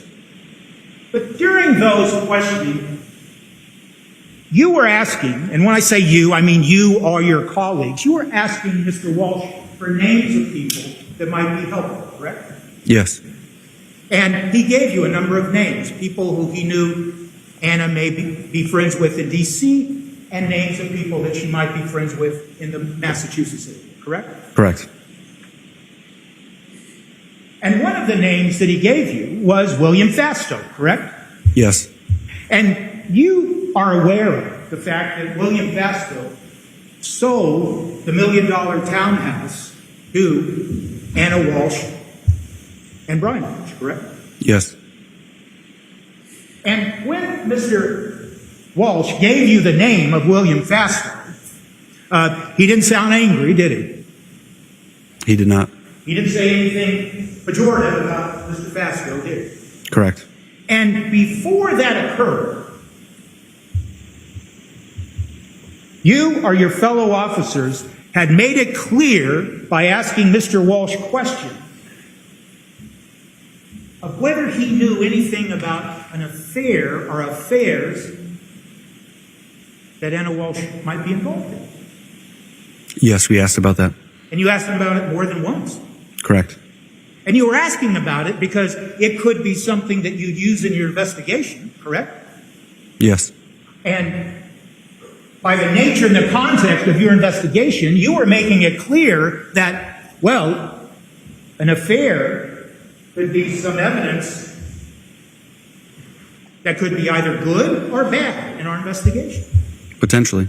Right. And so anybody who's trying to hide the fact that they knew about an affair that could be bad evidence, you wouldn't expect them to give you the name of a person that they knew was having an affair with their wife. Objection. Sustained. Well, isn't that part of your training and experience, officer, that you don't expect people to give you harmful information when you're asking them questions? Objection. Sustained. In any event, you had made it clear to Mr. Walsh that evidence of an affair could be either good or bad, correct? Can you repeat that? But you made it clear, you and your colleagues, in the multiple questions about an affair, that evidence of an affair between Anna and somebody else could be good or bad evidence. I don't recall speaking about an affair being good or bad.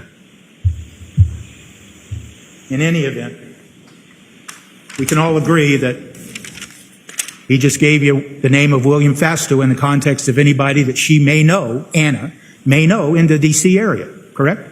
Correct. Along with other names, correct? Correct.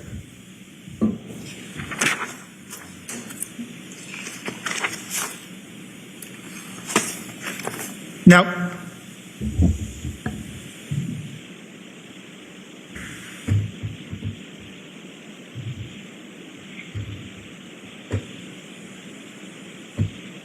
on January 7th, during the interview of Mr. Walsh,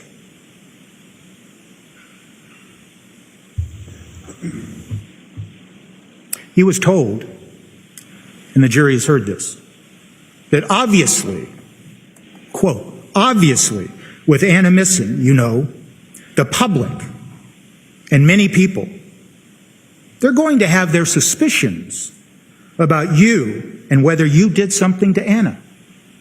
That was told to Mr. Walsh on January 7th, wasn't it? Correct. In fact, the point of that question was you were warning Mr. Walsh that people are going to suspect him, correct? It was the topic of discussion. Okay. And so it's true, isn't it? When something happens like a missing person, people don't believe somebody that they think might be responsible for the missing person, correct? Objection. I'll have the question back. I'm sorry, Joe. I'll have the question back. Sorry about that. I'm sorry. For a new question. Sure. Oh, I'm sorry.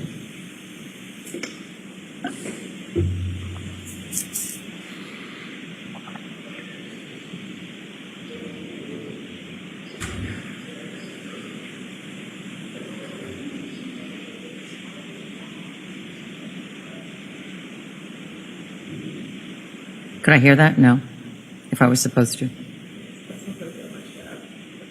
Maybe the best thing to do is withdraw the question and start over. Start another one. Thank you.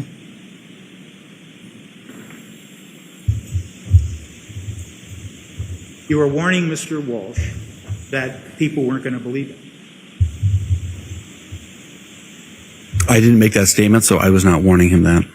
Okay, but you were there with your colleagues, correct? Yes. And your colleague, I mean, from the context of it, you understand that your colleague was telling Mr. Walsh, people aren't going to believe you, so they're going to be suspicious. I don't know if it was under the context of people aren't going to believe you, but we were discussing the subject that he may, people may suspect him, and I remember he said that his attorney exposed him to that. Okay. But regardless of what his attorney told him, when it was told to Mr. Walsh, obviously with Anna missing, you know, the public and many people, they're going to have this suspicion about you and whether you did something to Anna, correct? Yes. And as an experienced police officer, you know that to sometimes be true, correct? Sometimes. People don't believe you when you say something happened, correct? Objection. Overruled, but I am having a little hard time. I don't know if it's the monitor or the tone or the largeness of this room, so keep your voice up. And if you can on the microphone, I know you like to move around. Maybe I should just stay right here. It's all right. You can move around. I just need you to keep your voice up. Thank you, Judge. You know, sir, that in investigations, for instance, for a missing person, people don't believe the person that they might think is responsible, correct? I've always been under the premise of trust but verify. Trust but verify. Okay.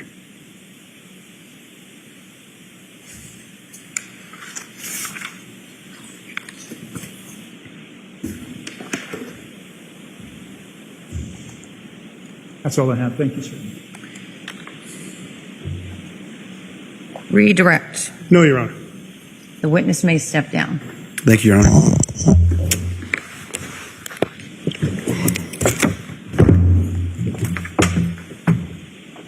Commonwealth may call its next witness. Commonwealth calls Trooper Nicholas Garino.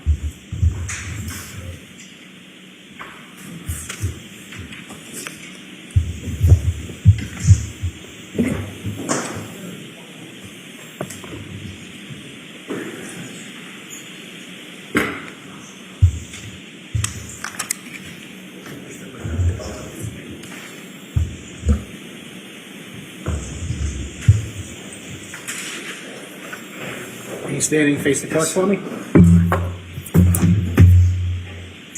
you solemnly swear or affirm that the testimony will give you counsel?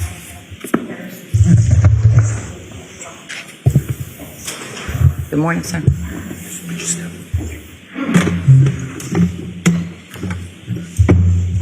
Thank you. And you may proceed. Thank you so much, Your Honor. Good morning. Good morning. Could you please state your name for the record and spell your last name, sir? Nicholas Garino, Guarino. And how are you employed, sir? I'm a trooper with the Massachusetts State Police. And how long have you been a trooper? A little over 10 years now. And what is your current assignment? Currently assigned to the Norfolk County District Attorney's Office. And how long have you been assigned there? November 2019, so 6 years-ish, about that. And what are your responsibilities at the Norfolk County District Attorney's Office? I do digital forensics and a sexual assault investigator, as well as assist on homicide cases and narcotics cases. Trooper, you're currently on a medical leave due to a work-related injury, is that correct? Yes, that's correct. And can you tell this jury about your educational background? Yes, I went to Westfield State College. I have 2 bachelor's degrees in criminal justice and mass communications. And can you also tell the jury about any kind of specialized training that you have in forensic examinations in order to be a forensic examiner? So I've taken numerous Cellbrite classes. They're 40-hour certification courses, as well as other online trainings with National White Collar Crime and Magna Forensics, which is another forensic company, and Burla Motor Vehicle Forensics. So I'm going to ask you a little bit about those. What is Cellbrite? Cellbrite is specialized software and hardware to download and extract data from digital devices. And Cellbrite is the name of the company? Yes, it is. Okay. And is that a private company? Yes, they are. And what is Magnet Forensics? Magna Forensics is also a forensic company to download and extract digital devices as well. Okay. And do you have certifications from any of the companies? Yes. Cellbrite, I've taken 4 or 5 of their classes, CCO, CCPA, which is their extraction software. They teach you how to use it and extract devices. Cellbrite Mobile Forensics, their Cert F class, which is to repair and fix digital devices and cell phones. So if you have something that breaks, you can still get the data from it. CASA, which is their advanced database software class to go into the databases of the software, the devices we get, and also CAF, which is Cellbrite Apple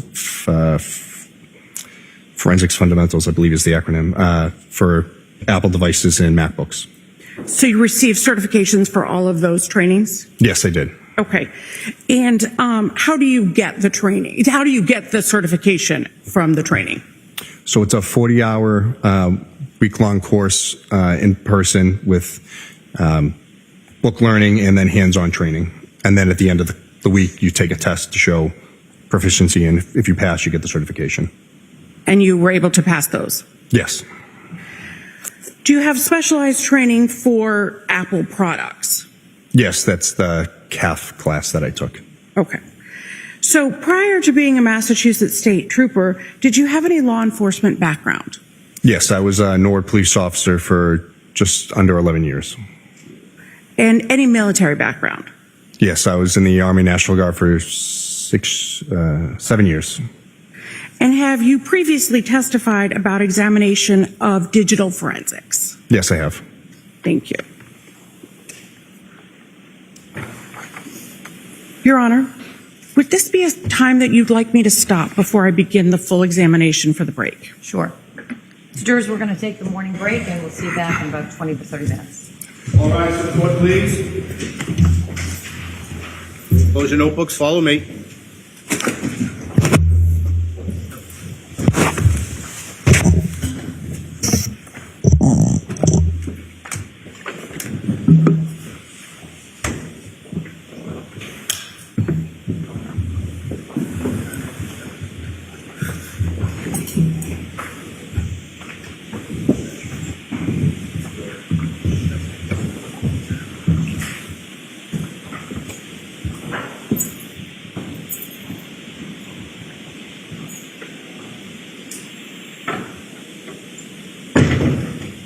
Does anyone need anything before I step off the bench? Seeing nothing, have a good break. All rise.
this location.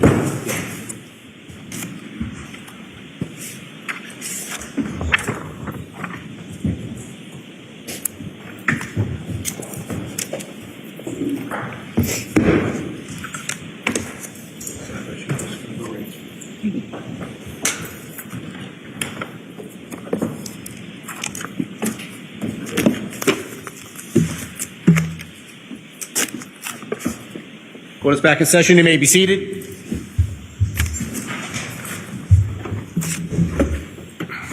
You may proceed. Thank you very much, Your Honor.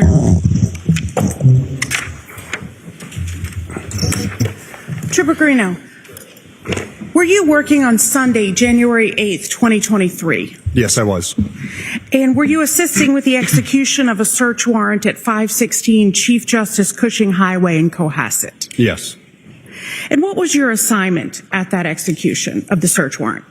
I was assisting with the search of the home, and if any digital devices were located, I was to take them and put them into evidence bags and then hold on to them to transport back to the DA's office. Okay. And what digital devices in general did you seize that day? There were 3 MacBooks, 2 iPhones, and 3 iPads. Thank you. And were pictures taken during the execution of the search warrant? Yes, there was a member of Crime Scene Services there photographing where we found items.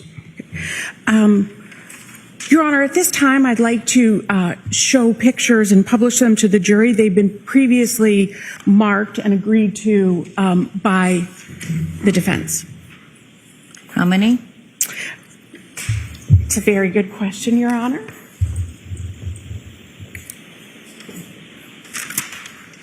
Number 63 through 78. So, court reporter has been nice enough to count for me, and we believe that's 16. All right, so 16 photos, and they are all of digital devices or electronic devices, or they have other things as well? They are of the electronic devices in the home, and then of just the electronic devices separately. All right.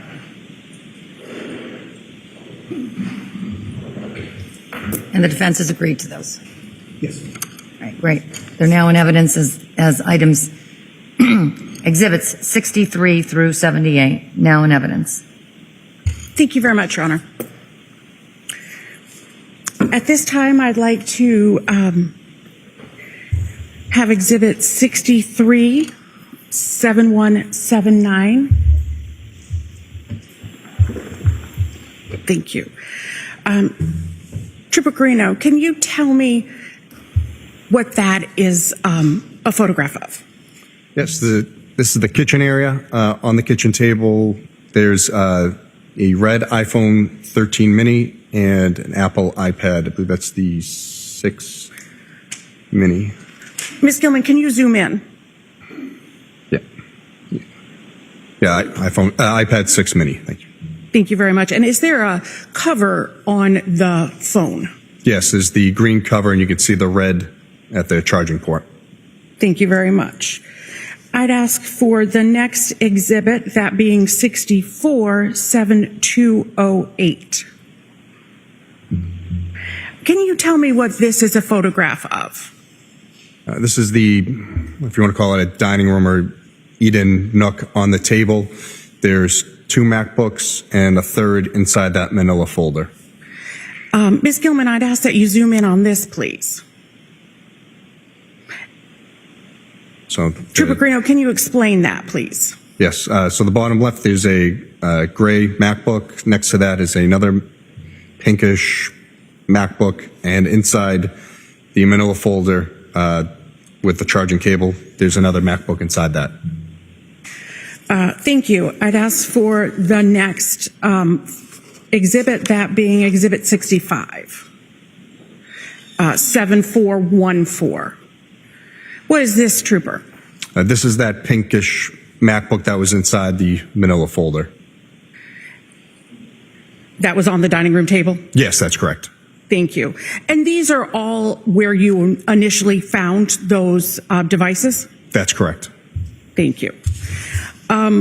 Looking at the next exhibit, exhibit 66, 7304. Could I please have that? What is this a photograph of, Trooper? This is the upstairs master bedroom. On the bed is the iPhone SE that's plugged into the wall. And could you zoom in, please?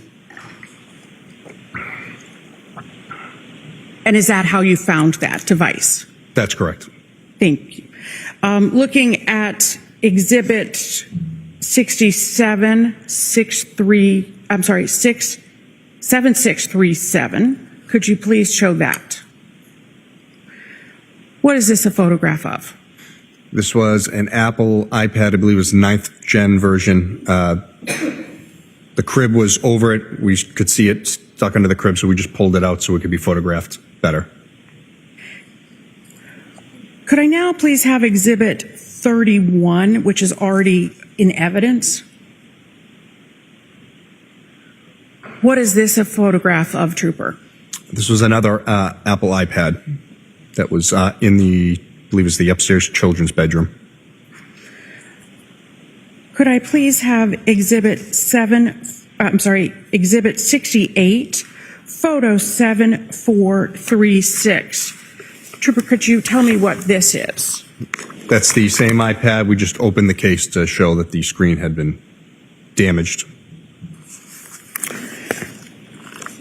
What did you do with those items after you identified them in the house at the search warrant? So I placed these items into brown evidence bags and put the information on the front of the bag. And then once we had finished doing the search of the home, I transported all of these items back to the Norfolk DA's office to our digital evidence lab. And what is the digital evidence lab at the Norfolk District Attorney's office?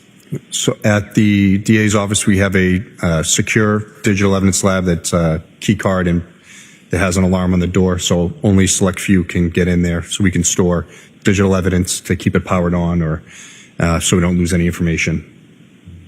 And what is in the lab itself?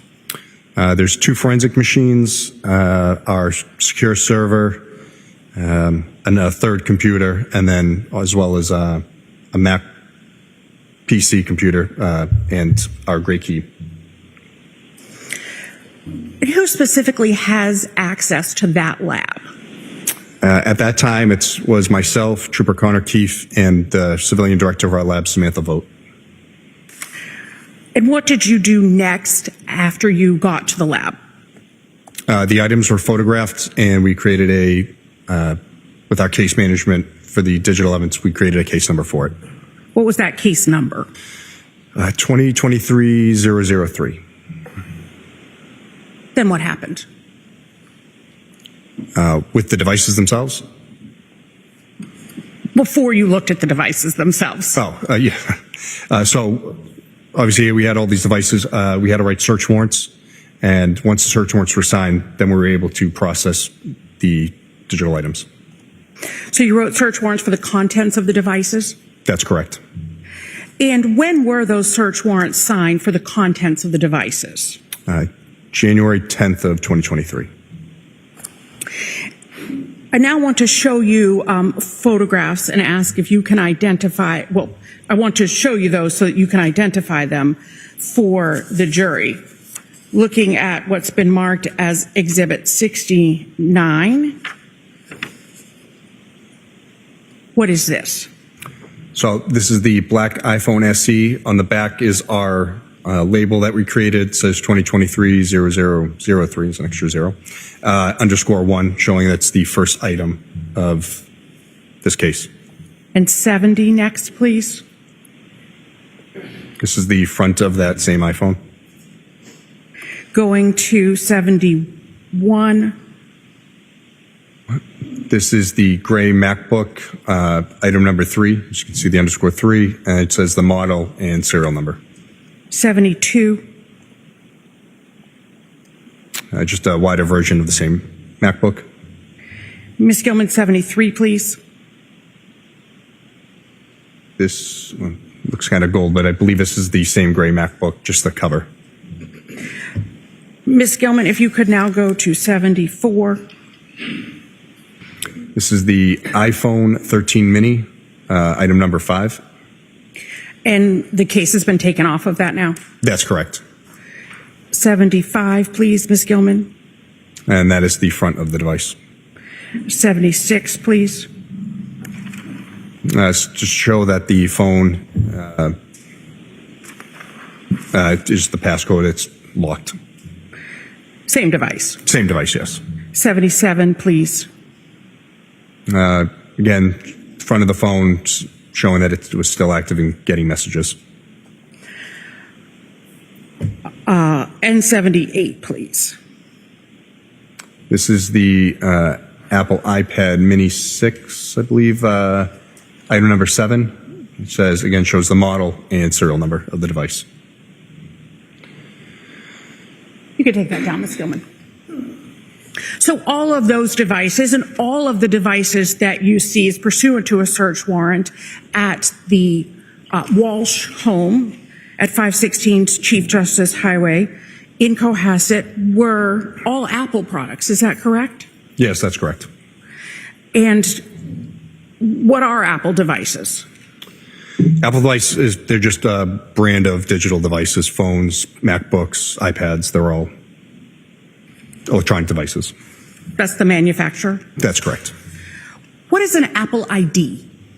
So the Apple ID is a personalized ID for your Apple devices that can be used to download apps, go to the App Store, download music, movies, whatever you please. What does a person use their Apple ID for? As I said, to download items, set up the accounts, it's usually an email address, and then they're able to sync other devices with it if need be.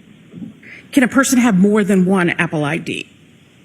Registered to a device, yes. How can an Apple device be secured? Either Face ID or 4 or 6-digit passcode, or alphanumeric as well. What is a web browser? The web browser is whatever program you're using to view the internet, whether it be Microsoft Edge, Safari, Google Chrome. You mentioned Safari. What specifically is Safari? So Safari is Apple's web browser that they have installed on all their devices. Can other web browsers be used with Apple devices? Yes. So I want to talk now about forensically examining devices. When did you begin forensically extracting or making forensic copies of the devices that you seized from the house with the search warrant? After the search warrants were signed, the 10th we began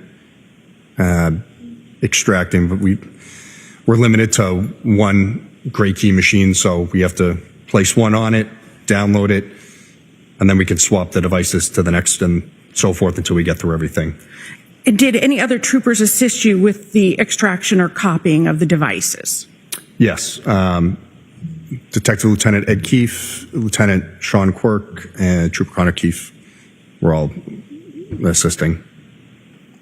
You've discussed Trooper Connor Keefe before, but who are Lieutenant Sean Quirk and Detective Lieutenant Ed Keefe? At the time, both of them were part of the cybercrime unit for the Mass State Police. In general, what is a forensic copy of a device? When we create a digital copy of the device, it's all the information that we're able to obtain from the device that we can work from as to not use the device itself and change anything in it. So we always work from that copy to make sure that nothing's changed for, if we have to ever re-image it or if the item's returned, we won't have the device in our hands. How do you keep from changing the data on the original device when you're making a forensic copy? We employ write blockers. Write is in like WRITE, writing. So we can we can't write to the device. It only writes from the device. So it's a one-way street. That way we can get the information and not change anything on the devices themselves. And where is the original device kept after it has been forensically copied? If the item was given on consent, we'll return it as soon as possible. If it's evidence, then it'll get tagged with an evidence number and placed into our evidence room. So now I want to talk about the MacBook, the item number 3 that it was labeled, the gray MacBook.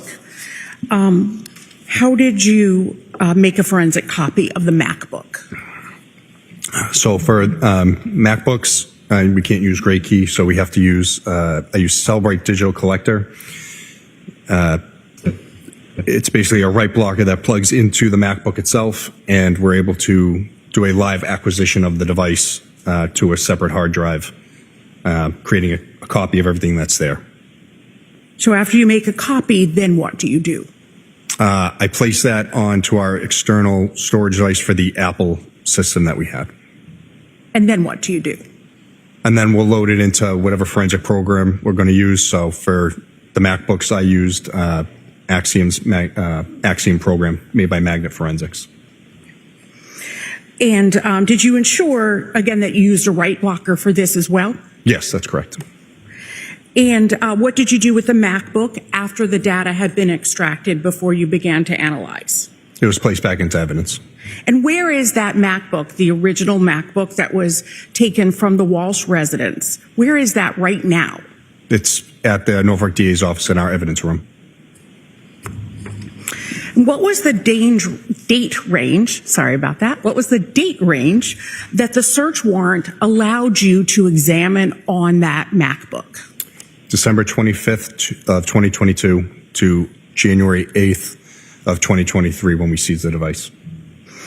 And you said that you used Magnet's Forensic Axiom? Yeah, Magnet Forensics Axiom is the name of their program to view the hard drive contents. And did that allow you to determine if there was an Apple ID associated with that MacBook computer? Yes, it did. And was there an Apple ID associated with the computer? Yes, it was brw@10saleconsulting.com. And was there a name associated with the device? Yes, Brian's MacBook. How is data stored on a MacBook computer?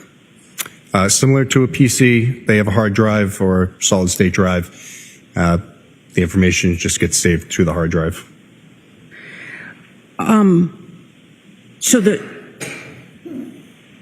What do you mean that it's saved on the hard drive? Is it in components on the hard drive? Is it specialized in the hard drive? Yes, so Apple products save to a Knowledge C database, which is Apple's way of, it's like the C drive in a Mac and a PC computer. It's just where the information is located into different parts of the computer. Does a MacBook store data of websites visited by the device? Yes, it does. Does a MacBook computer store the search terms a user inputs into the device? Yes, it does. Where on the device is that data stored? In that Knowledge C database, the actual database, if you drove down into it, is the history.db database, which keeps all of your internet history. It's like a folder in a regular computer. And is that data automatically stored? Yes. During the examination of the data from the gray MacBook, which is item number 3 from that you've labeled item number 3, did you examine data in the internet search history? Yes, I did. Okay. What internet web browser was used on the MacBook? So there are 3 listed, but the majority of all searches were done in Safari. What is a search engine? The search engine is whatever, it's like Google, Bing, whatever you go to search whatever search terms you're looking for. So if you type in Boston Bruins into the search engine, it'll bring up all the Bruins web pages in your web browser. And what's the difference between a search term and an internet history? As I said, the search terms are the words you put in to do the search. The history is the actual websites visited. Using the parameters from the search warrant from December 25th of 2022 to January 8th of 2023, were you able to compile the Safari Internet search history from the MacBook, which was labeled in your lab as item number 3? Yes, I was. And were you able to create a physical printout binder of that? Yes, that's what this is here.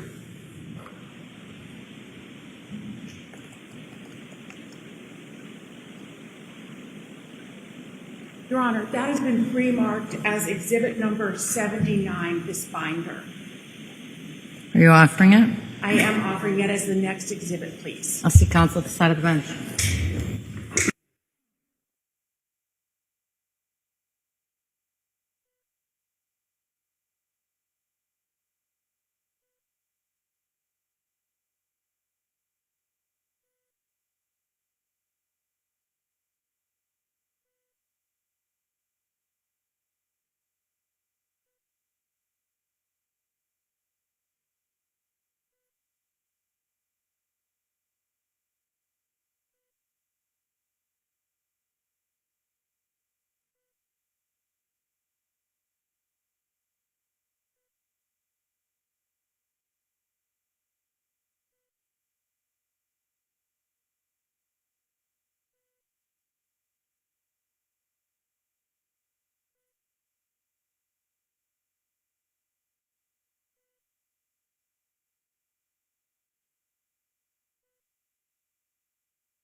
Oh,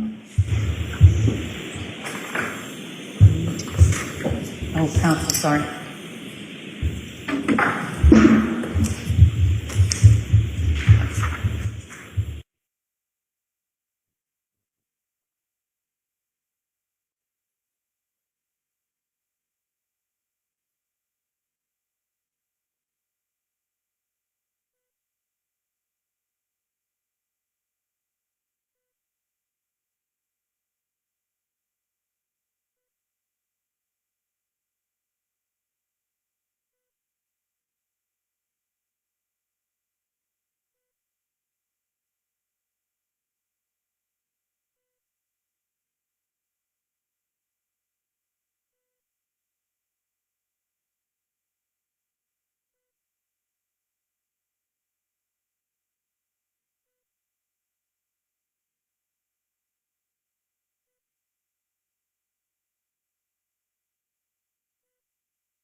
Noting the defense's objections and the ruling I made at the side of the bench, that exhibit will be marked and is now in evidence as Exhibit 79. 79, please. That's item 3.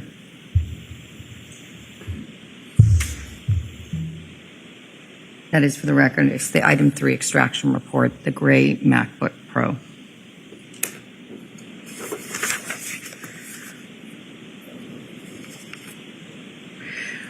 Your Honor, I'm going to ask that item 79 be published to the jury through the screens now, because it's so big.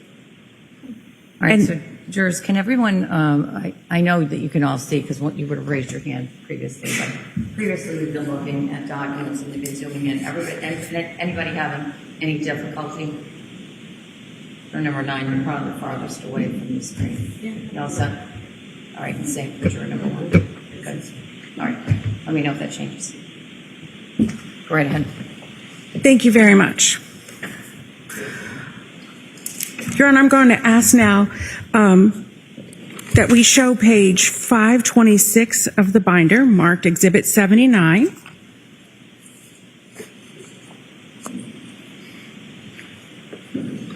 Trooper, what does URL mean? The URL is the website that the user is on. And what is the last visited date and time? That is the last time the user had accessed the website. And what is UTC? UTC is a worldwide time code to make it easier when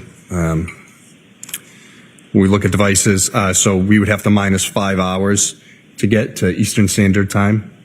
So if you look here where it says last date and time visited, UTC-0500, that is showing that I've minus the 5 hours. So the software has done that for us. You've checked off something, so the software does that? Yes, that's correct. Because during the summertime, it would be minus 4 hours, so we want to make sure we're in the right time zone. What is the title? Title is the name of the website. If you looked at the top of like the web browser bar, that would be the title. And who created the title of the web page? That's done automatically through the website. What is the visit count? Visit count how many times the user has visited that website. What is the visit source? So the visit source is where the source of the information was pulled from. So this one here says locally browsed. That means it originated on this MacBook. What is source? Not visit source, just source. So the source shows the APFS container is the hard drive. And it has a string of numbers and letters, users, B. Walshe, library, Safari. So it's showing where in the database it's pulling this information from. And that's that. So I can see it says history.db that you had previously told us about. Yes. So it's going down folder wise. So the library is the main folder, and then it'll go into the Safari folder, and then the history database of Safari. What is location? Location, again, is it's the location of the items in that database, where they're located in it. Specifically within the history.db database or whatever database it is? That's correct. What is what is evidence number? I think I skipped over that, sorry. Yeah, no, the evidence number is just the name of the disk, the hard drive, the image that we created. Because this is a forensic software? Yes. Okay. What is recovery method? The recovery method is how the information was pulled from the data extraction. So there's two options, parsing or carving. Parsing just pulls the immediate information that the tool sees, where carve goes deeper into the database to try to find stuff to pull the information. It's just different locations and different means of getting the information so I can see it. What is item ID? The item ID is the ID number for this whole image we're seeing. Now, often there are two records with the same time when you go down in the records. Mm-hmm. You'll see the exact same time. Why is that? So this one here shows parsing. If you scroll down to record 1953, it's the same date and time stamp as the top one. It's just the recovery method is showing carving. So it's gone to a different area of the database and pulled it from a different location. So does that mean that the search was done twice? But nope. It's just how Apple has a program to store information. Okay. Can you give us an analogy about that? Can you explain why that is? Is it like a... Yeah, so if you think of databases, if you're familiar with like Excel spreadsheets, that's basically all this is. It's different rows and columns of information, and it's where the software is pulling the information from. It's different rows and columns, that's all. Thank you. So I'd like to look at page 526, record 1952. What is the title? Best ways to dispose of a body - Google search. What time and date? This is done on January 1st, 2023 at 4:52:16 a.m. And that's Eastern Standard Time? That's correct. What is the URL? I'll just do the beginning part. It shows www.google.com/search with the query equals best plus way plus to dispose of a body, showing the client Safari, and then it has a whole list of letters and numbers and everything else after. And what does that mean? Well, it shows that it was done, the search was done through Google, and the query words where it says Q equals best way to dispose of a body, that means that the user input those specific terms and hit enter to create the search to happen. Okay. So beginning at page 527, if we look at record 1956.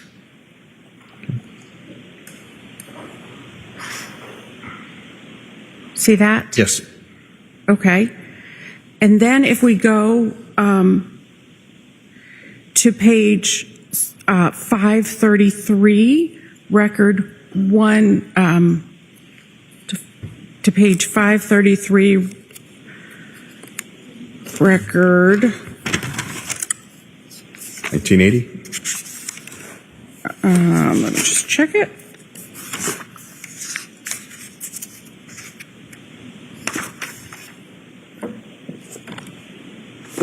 $1981. Okay. Can you explain what the pages are in the title. Can you tell me the title? Yes. So the title for this one is 10 Ways to Dispose of a Dead Body, in parentheses, if you really need to. It says dash page 6. So that page 6 means they're on the 6th page of the website. So the website will break it down so you're not scrolling a million pages long. So you're usually at the end of the page, you'll see next page, you'll click that and it goes to the next part of the website for the story or however it goes. So that page 6 indicates that they're on the 6th page of the website. And they do this for advertising reasons and, like I said, keeping things short or concise. So earlier in the records, if we had started at page 527, 1956, that was page 527, 1956 was just regular. Yes, doesn't have a page number, but it looks like it's the opening page to the website for whataculture.com, offbeat 10 ways to dispose of a body. And then if we went to 528, 1962, what would the title be? 10 ways to dispose of a body, if you really need to, dash page 2, the 2nd page of the article. Okay. So what does that indicate? That the user clicked to go to that next page, showing that also that the visit count is 4, so it's per the user's been there before. Thank you. Looking at page 534, record 1986. What is the title? How long before a body starts to smell? Google search. What time and date? January 1st, 2023 at 4:55:25 a.m. And what does Google search indicate there to you? Again, that the user input how long before a body starts to smell and did the actual web search. Looking at page 547, record 2029.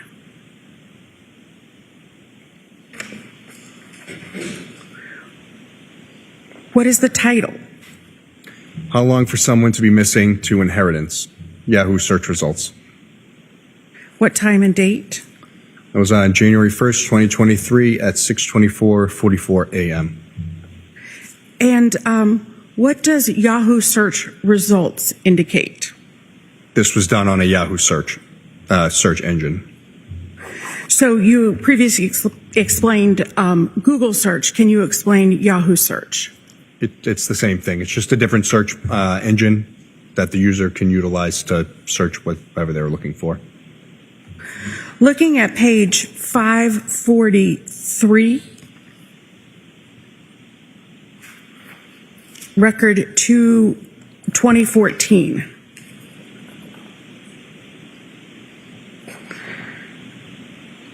Can you tell me what that title is? It's the same whataculture.com article, 10 ways to dispose of a dead body if you really need to, page 7. And what is the time and date for this? January 1st, 2023 at 5:47:38 a.m. So what does this indicate? Again, a user had physically gone to page 7 of this article on the website. And is this at a different time than had gone to the article pages 1 through 6 that we previously saw? Yes, I believe there was a 45 or an hour difference.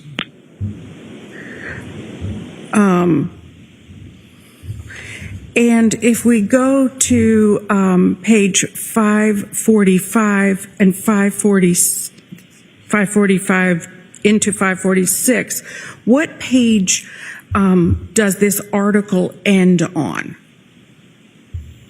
Record 2023 shows it at page 11. Does it go to the following page? Yeah, that's where it ends. Yeah, page 11 at 5:48:22 a.m. And what is the significance of that, seeing that page 11? as I said, that the user physically went 11 pages deep into this article.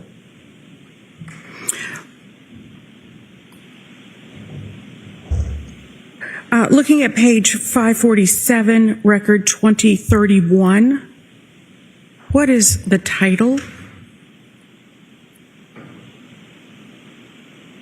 How long for someone to be missing to be dead? Yahoo search results. What time and date? January 1st, 2023 at 6:25:17 a.m. Looking at page 563, record 2082.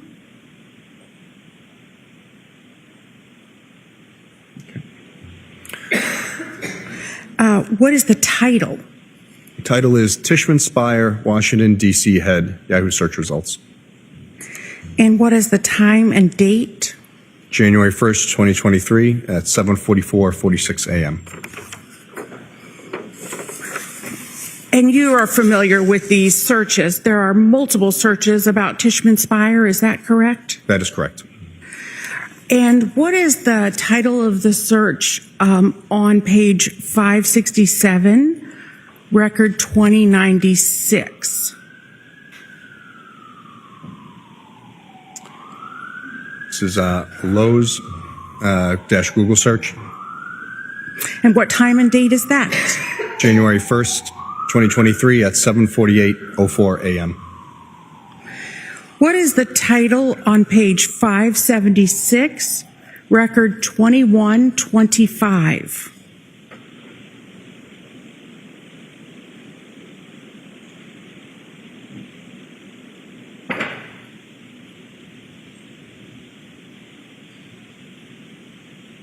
Uh, 2125, 576.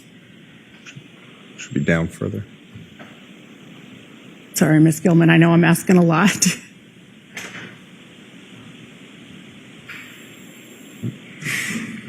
There we go. Thank you. What is the title? Title is How Long Does DNA Last? Which is a Google search. And what is the date and time? January 1st, 2023 at 9:33:49 a.m. Trooper, what is... Object, Judge, in this, from the sidebar first. Yes.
I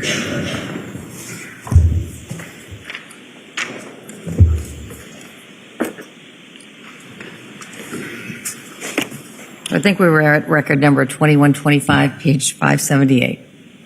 Yes. If we could please have record 2125 on page 578. And for the record, we're showing a PDF, which is the same version that the printed out version of the exhibit, which the jury will have. All right. Thank you. What is the title on page 578, record 2125? How long does DNA last? Dash Google search. And what is the date and time? January 1st, 2023 at 9:33:49 a.m. And there is a line, redirect URL. What is that? So if you look at the redirect URL is when you explain this. You're going to a website and you click on it, but it redirects you to a separate, not a separate website, but something similar. So if you look, it says, slate.news, it's an article, but it says, is it possible to clean DNA off a knife? So it's similar search terms, but not exactly what you search. So it's redirecting you to similar items. The website's doing that, I should say. It's not the user doing it. So the browser is sending you to a suggested website? That's correct. So I'm sure people have done this. Those who haven't, that when you go to type in something in your phone or your MacBook, it gives you those suggested terms. That's similar to what this is. Thank you. So if we look at record 2127 on that same page, 578, what is the title? Sorry, 2127 you said? Yes, please. Sorry. Is it possible to clean DNA off a knife? Question mark. What is the date and time? January 1st, 2023 at 9:34:39 a.m. Did the user go directly there or was the user redirected? From this, it looks that the user was redirected from the original search term items that they put in. And did the user stay on that website? It shows visit count 1. If you can go down just to the next couple, I could tell time difference wise.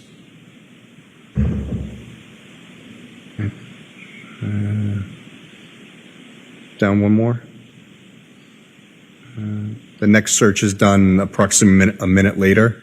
So it would stand that this website was up for a short amount of time and then the next search was done. So what does that mean? They were there for about a minute, and then the next search comes in at 9:35:52. Thank you. What is the title on page 579, record 2129? Can identification be made on partial human remains? Google search. And what is the date and time? January 1st, 2023 at 9:35:52 a.m. What is the title on page 583, record 2141?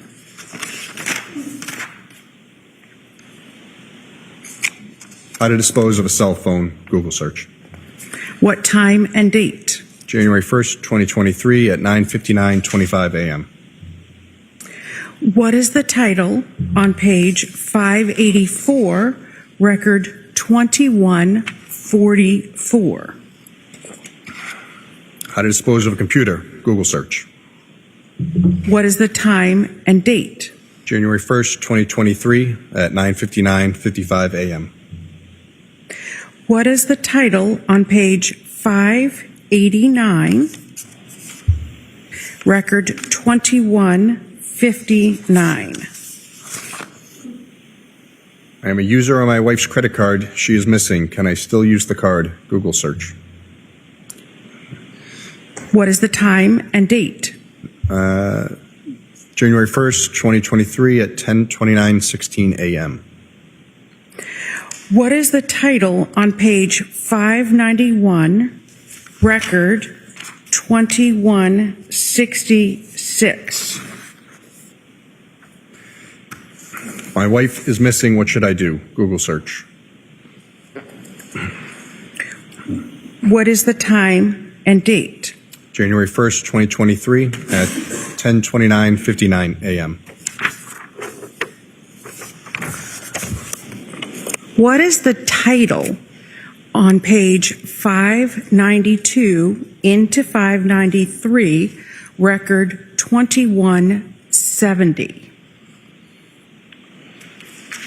Yeah, title is Your Spouse is Missing and You Want a Divorce / Hello Divorce. What is the time and date? January 1st, 2023 at 10:49 a.m.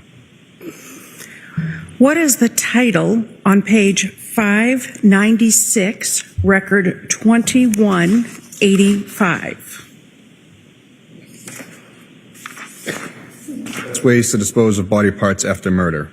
Yahoo search results. What is the time and date? January 1st, 2023, 11:28:43 a.m. What is the title on page 597, record 2189? 6 ways to dispose of a body - murder, murder, murder. And what is the URL? www.murdermurdermurder.com/blog. 2017 522 6 ways to dispose of a body. What is the time and date? January 1st, 2023 at 11:28:47 a.m. What is the title on page 596, record 2193?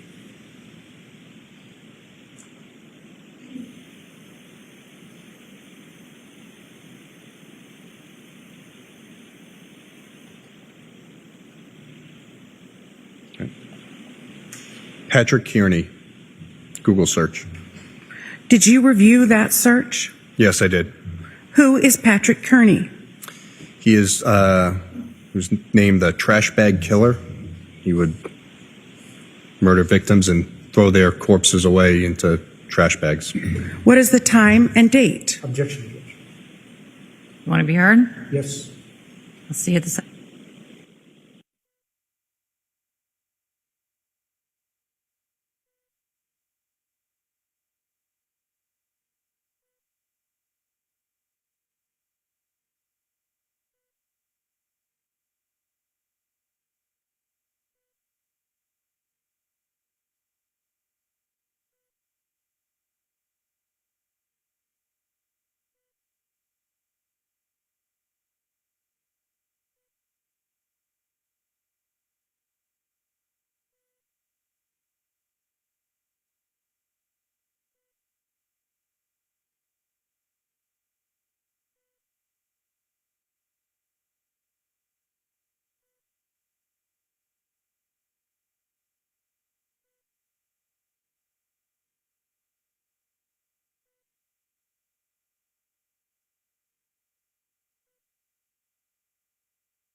So jurors, I'm going to strike that last, for purposes of the question that was asked, I'm going to strike the last characterization of Mr. Kearney, or the article being that about an individual, Mr. Kearney, that killed people and put them back. That's stricken from the record.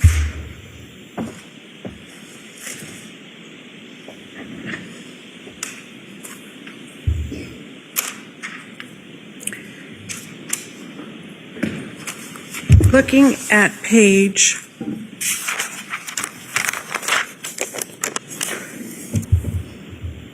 603, record 2207. Can you tell me what the title is? Cleaning up a dead body / Wired YouTube. So it's a YouTube video. I was just going to say, what is YouTube? YouTube is a video website where companies can upload whatever videos they want. And what time and date is that? January 1st, 2023 at 11:41:50 a.m. What is the title on page 605, record 2214? How to clean blood from a wood floor, Google search. And what time and date is that? January 1st, 2023 at 11:44:32 a.m. And then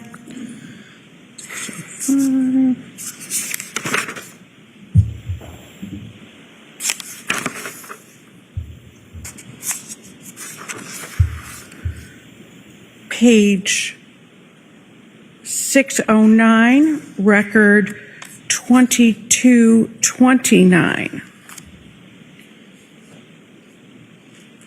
What is the title? Can I use bleach to clean my wood floors from blood stains? Google search. And what is the date and time? January 1st, 2023 at 11:50:05 a.m. And what is the title on page 638, record 2321?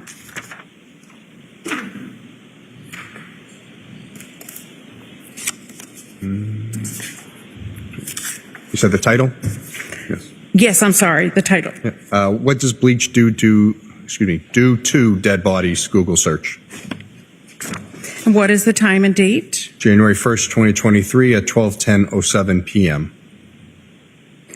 What is the title on page 647, record 2351? Want to get away with murder? ? Use special detergent / Discover magazine. And what is the time and date? January 1st, 2023 at 12:18:03 p.m. What is the title on page 650, record 2364? Is it better to throw away crime scene clothes or wash them? Google search. And what is the time and date? January 1st, 2023 at 12:21:39 p.m. What is the title on page 657, record 2386? How to use hydrogen peroxide on bloodstains? Google search. What is the time and date? January 1st, 2023 at 12:48:14 p.m. And what is the title directly below that, record 2387?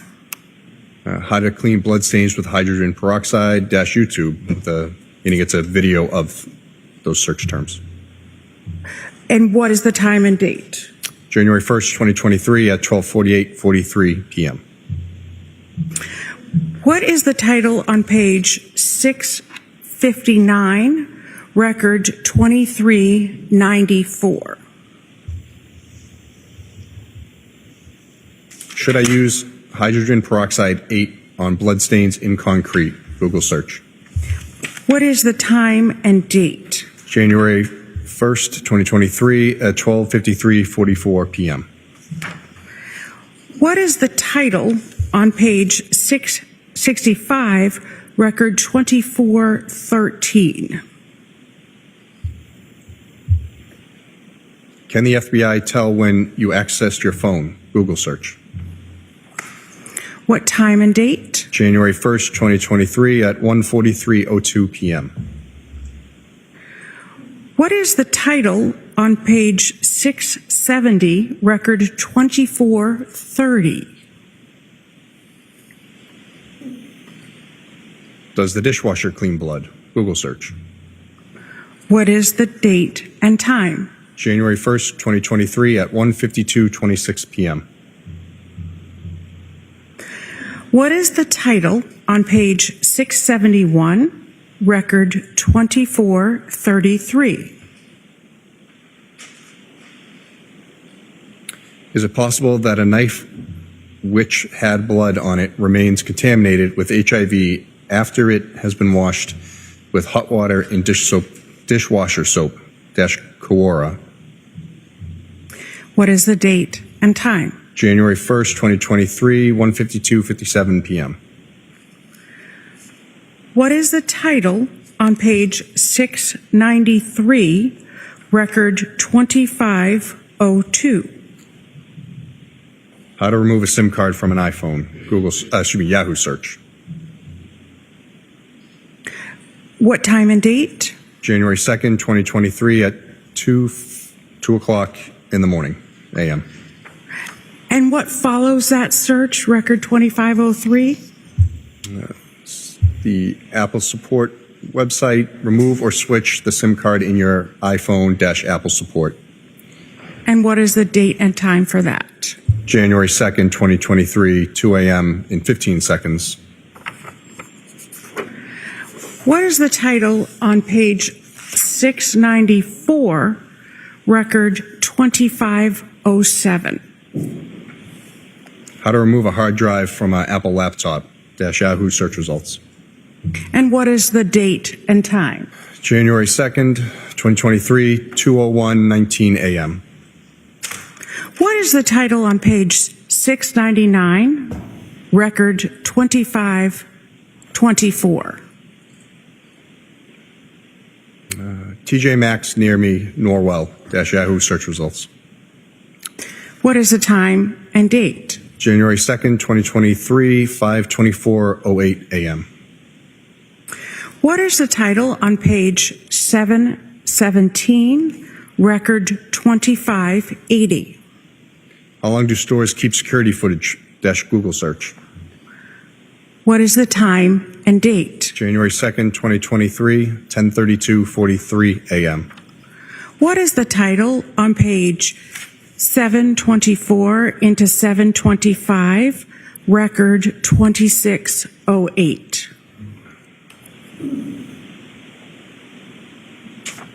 How to saw a body - Google search. What is the date and time? January 2nd, 2023, 12:27:31 p.m. What is the title on page 725, record 2610? How to dismember a body - Google search. What is the date and time? January 2nd, 2023, 12:27:43 p.m. What is the title on page 730, record 2626? Hacksaw, the best tool for dismembering a body - Google search. What is the date and time? January 2nd, 2023, 12:33:48 p.m. What is the title on page 733, record 2633? Details of dismemberment discussed in murder trial / Wayne 15. What is the date and time? January 2nd, 2023, 12:42:59 p.m. What is the title on page 735, record 2638? Can you be charged with murder without a body? Google search. What is the date and time? January 2nd, 2023, 12:47:01 p.m. What is the title on page 738, record 2647? Murder conviction without a body - Wikipedia. What is the date and time? January 2nd, 2023, 12:47:10 p.m. What is the title on page 738, record 2649? No corpse, ? No problem. Notable murder convictions without a body - A&E True Crime. What is the date and time? January 2nd, 2023, 12:51:47 p.m. What is the title on page 745, record 2670?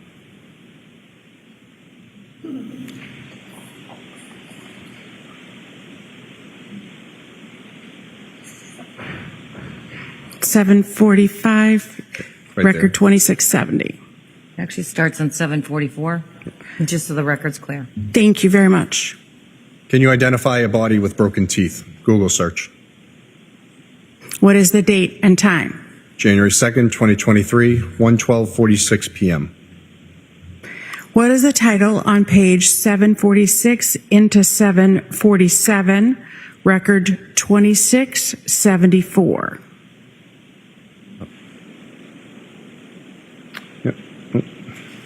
Disposing of a body in the trash. Google search.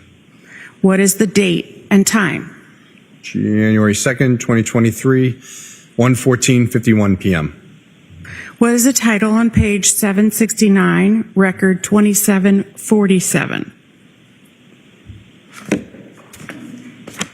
Chatham West Apartments Rentals - Brockton, MA, Zillow. What is the date and time? January 2nd, 2023, 1:34:35 p.m. What is the title on page 777, record 2768? The Claremont Apartments Rentals, Abington, Mass, Zillow. What is the date and time? January 2nd, 2023, 1:36:14 p.m. What is the title on page 787, record 2798? What powder mask smells the best? Google search. What is the date and time? January 2nd, 2023, 2:51:28 p.m. What is the title on page 797, record 2830? Can I mix white vinegar to stop smells? Google search. What is the date and time? January 2nd, 2023, 7:09:03 p.m. What is the title on page 798, record 2832? Can baking soda make a dead body smell good? Google search. What is the date and time? January 3rd, 2023, 1:15:55 a.m. What is the title on page 807, record 2856? Cleaning up blood without leaving a trace - 5 tips, aftermath services. What date and time? January 3rd, 2023, 5:03:06 a.m. What is the title on page 819, record 2900? Are footprints easy to wash away? Google search. What date and time? January 3rd, 2023, 6:55:58 a.m. What is the title on page 858, record 3025? How long for a dismembered body to decompose? Yahoo search results. What date and time? January 3rd, 2023, 1:02:23 p.m.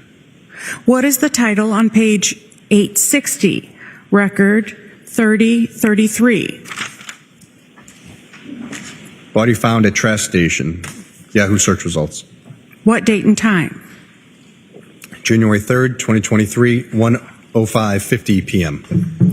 What is the title on page 866, record 3056? Can a body decompose in a plastic Plastic bag, Yahoo search results. What date and time? January 3rd, 2023, 1:12:50 p.m. What is the title of page 888, record 3127? Can police get your search history without your computer? Google search. What date and time? January 3rd, 2023, 7:38 p.m. What is the title on page 904, record 3184? Does a cell phone track your historical location? Yahoo search results. And what is the date and time? January 4th, 2023, 8:55:27 a.m. Are there any searches from January 4th at 8:03 p.m. to January 7th at 3:58 p.m.? I don't believe so. From the MacBook on? On the MacBook from January 4th at 8:03 p.m. January 4th to January 7th at 3:58 p.m. Well, this last search was done at 8:55, so wouldn't it be 8:03? Okay, so from 8:55 p.m. I don't believe so. I'd have to see. May I approach, Your Honor? You may. Just see that there's more pages. I forget the exact dates.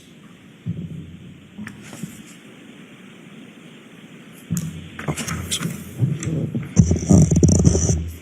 thank you. Just want to double check.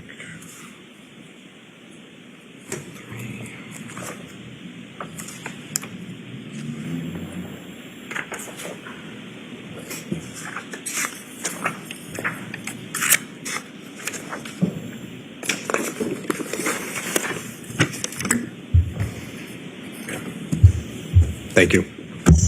There's not. And then starting at January 7th at 3:58 p.m., what is the first search? That's listed here. It says Chase credit card login, Google search.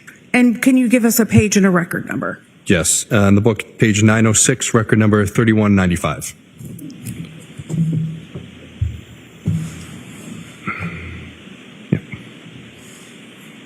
Thank you. So did you look at any searches prior to January 1st? Yes. And I'd like to start with page 521.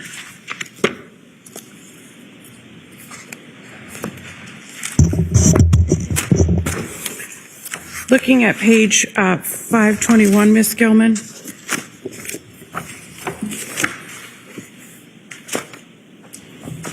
Looking at 521, record 1938.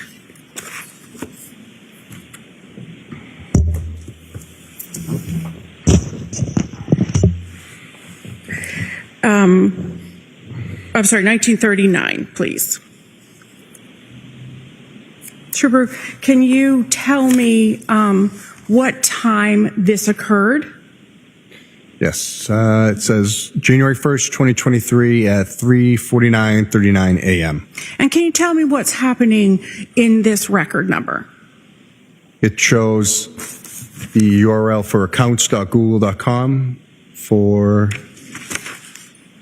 it's like the Gmail, a login through the web.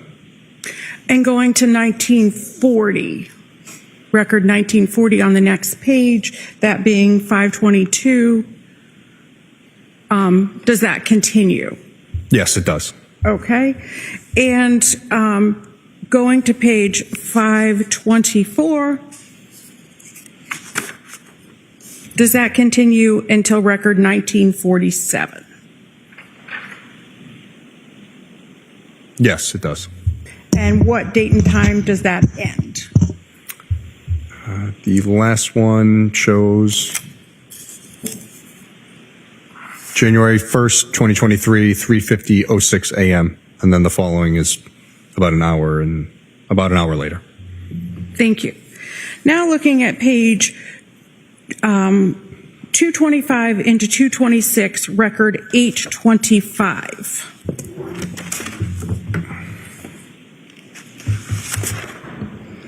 Can you tell me the title being looked at? Yep. It says cheating wife seduces another man to impregnate her. Scarlet Scandal, Seth Gamble, Erotica X-Pornhub.com. And what is the date and time?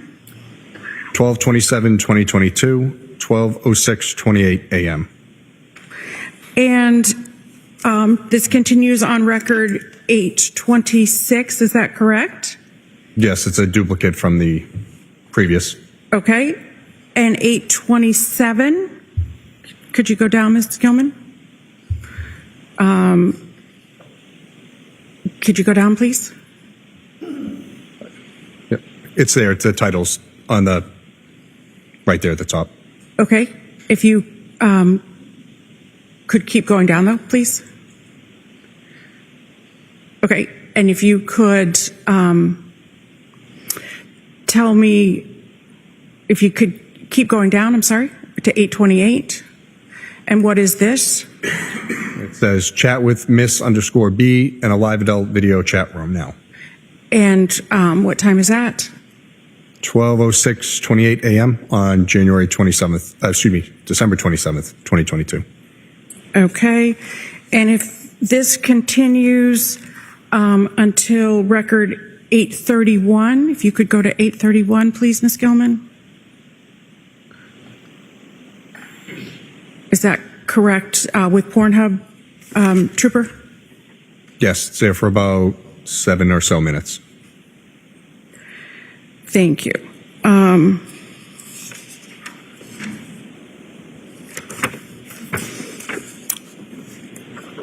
And page 241 to 242, record 891.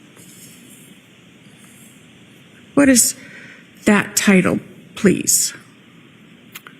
Best divorce strategies for men, Yahoo search results. And what is the date? December 27th, 2022, 8:33:53 p.m. And page 253, record 935. What is the title, please? Best date to divorce for a man, Google search. And what is the date and time?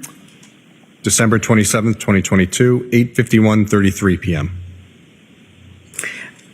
And page 256, record 934. What is the title? It's at 934 or 943? 943, I'm sorry. 5 best and 5 worst states to get divorced in the U.S. And what is the date and time? December 27th, 2022, 8:52 p.m. 8:52:39 p.m. Thank you. Page 257, record 945. What is the title? Washington, D.C. divorce laws, Google search. And what is the date and time? December 27th, 2022, 8:54:13 p.m. And you have the binder exhibit in front of you, but if you look between records 891 and 934, what does the Safari history show to you between those record numbers, 891 and 934? What topic articles are being looked at? I'm sorry, what number is this one we're on? The divorce laws, if you scroll up? Yeah, I'm sorry. This is 945. Yes, I'm sorry. Yeah. If we look at record numbers 891 through 934.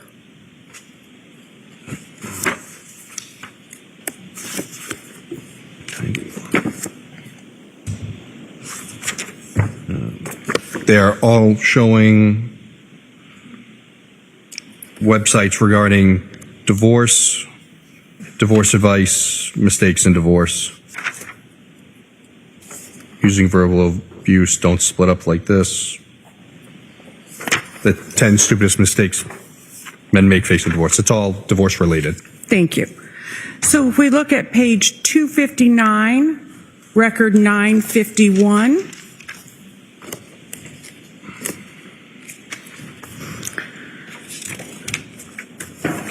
What is the title being looked at? Can you scroll down a little more? There. Oh, if you scroll back up, I'll just read it from the URL. So it's a Google search for Chase login credit card, and then it does a redirect to the Chase that does it again. It's duplicated. Okay. And what is the date and time? December 27th, 2022 at 8:57:13 p.m. Okay. And this goes on to record 1026 on page 279 if you look in the binder. Is that correct? Yes, it's showing all Chase account information, the Chase website for the account. Yeah.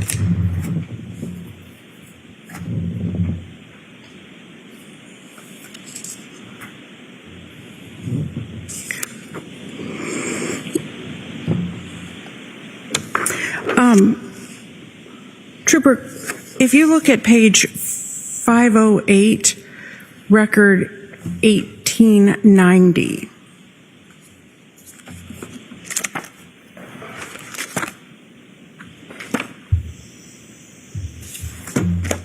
Okay.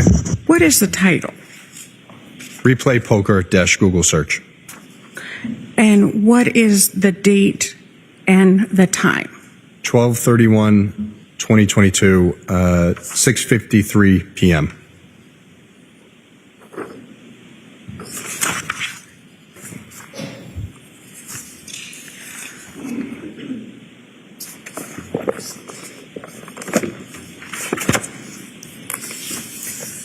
Your Honor, I am about to change topics. Would this be a good time to stop for lunch? Sure. There's something else for lunch? All rise for the court, please. The notebooks. Hold it.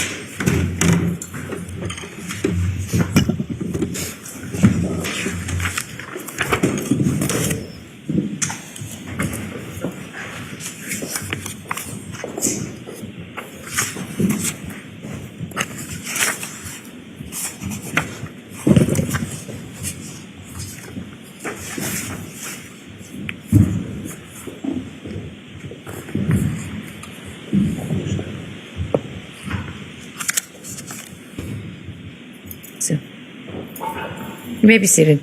Any updates on the forecast? It's nothing burger. Can you just take a look?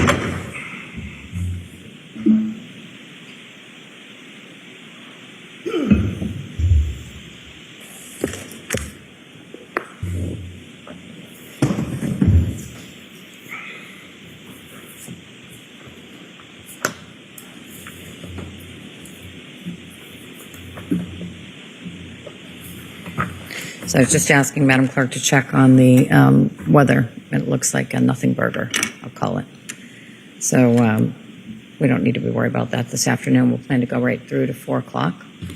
Anyone need anything to be addressed before I take it off the bench? All right, have a nice lunch.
Yeah.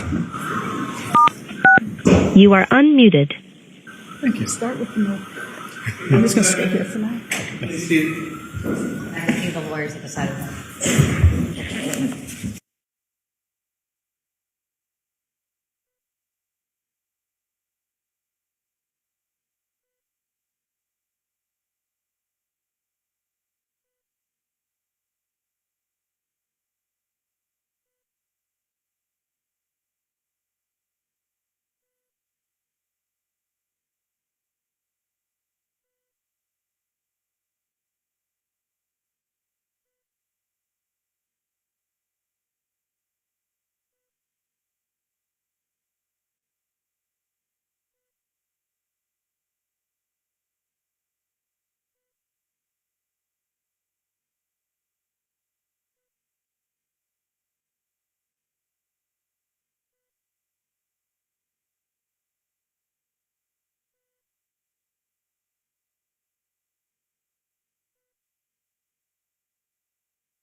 Oh, yes, please. Thank you.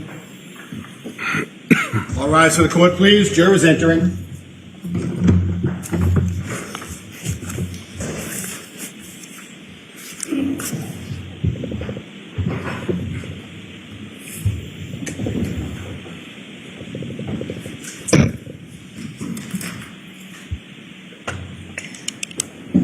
Got one in my head, one in my hands.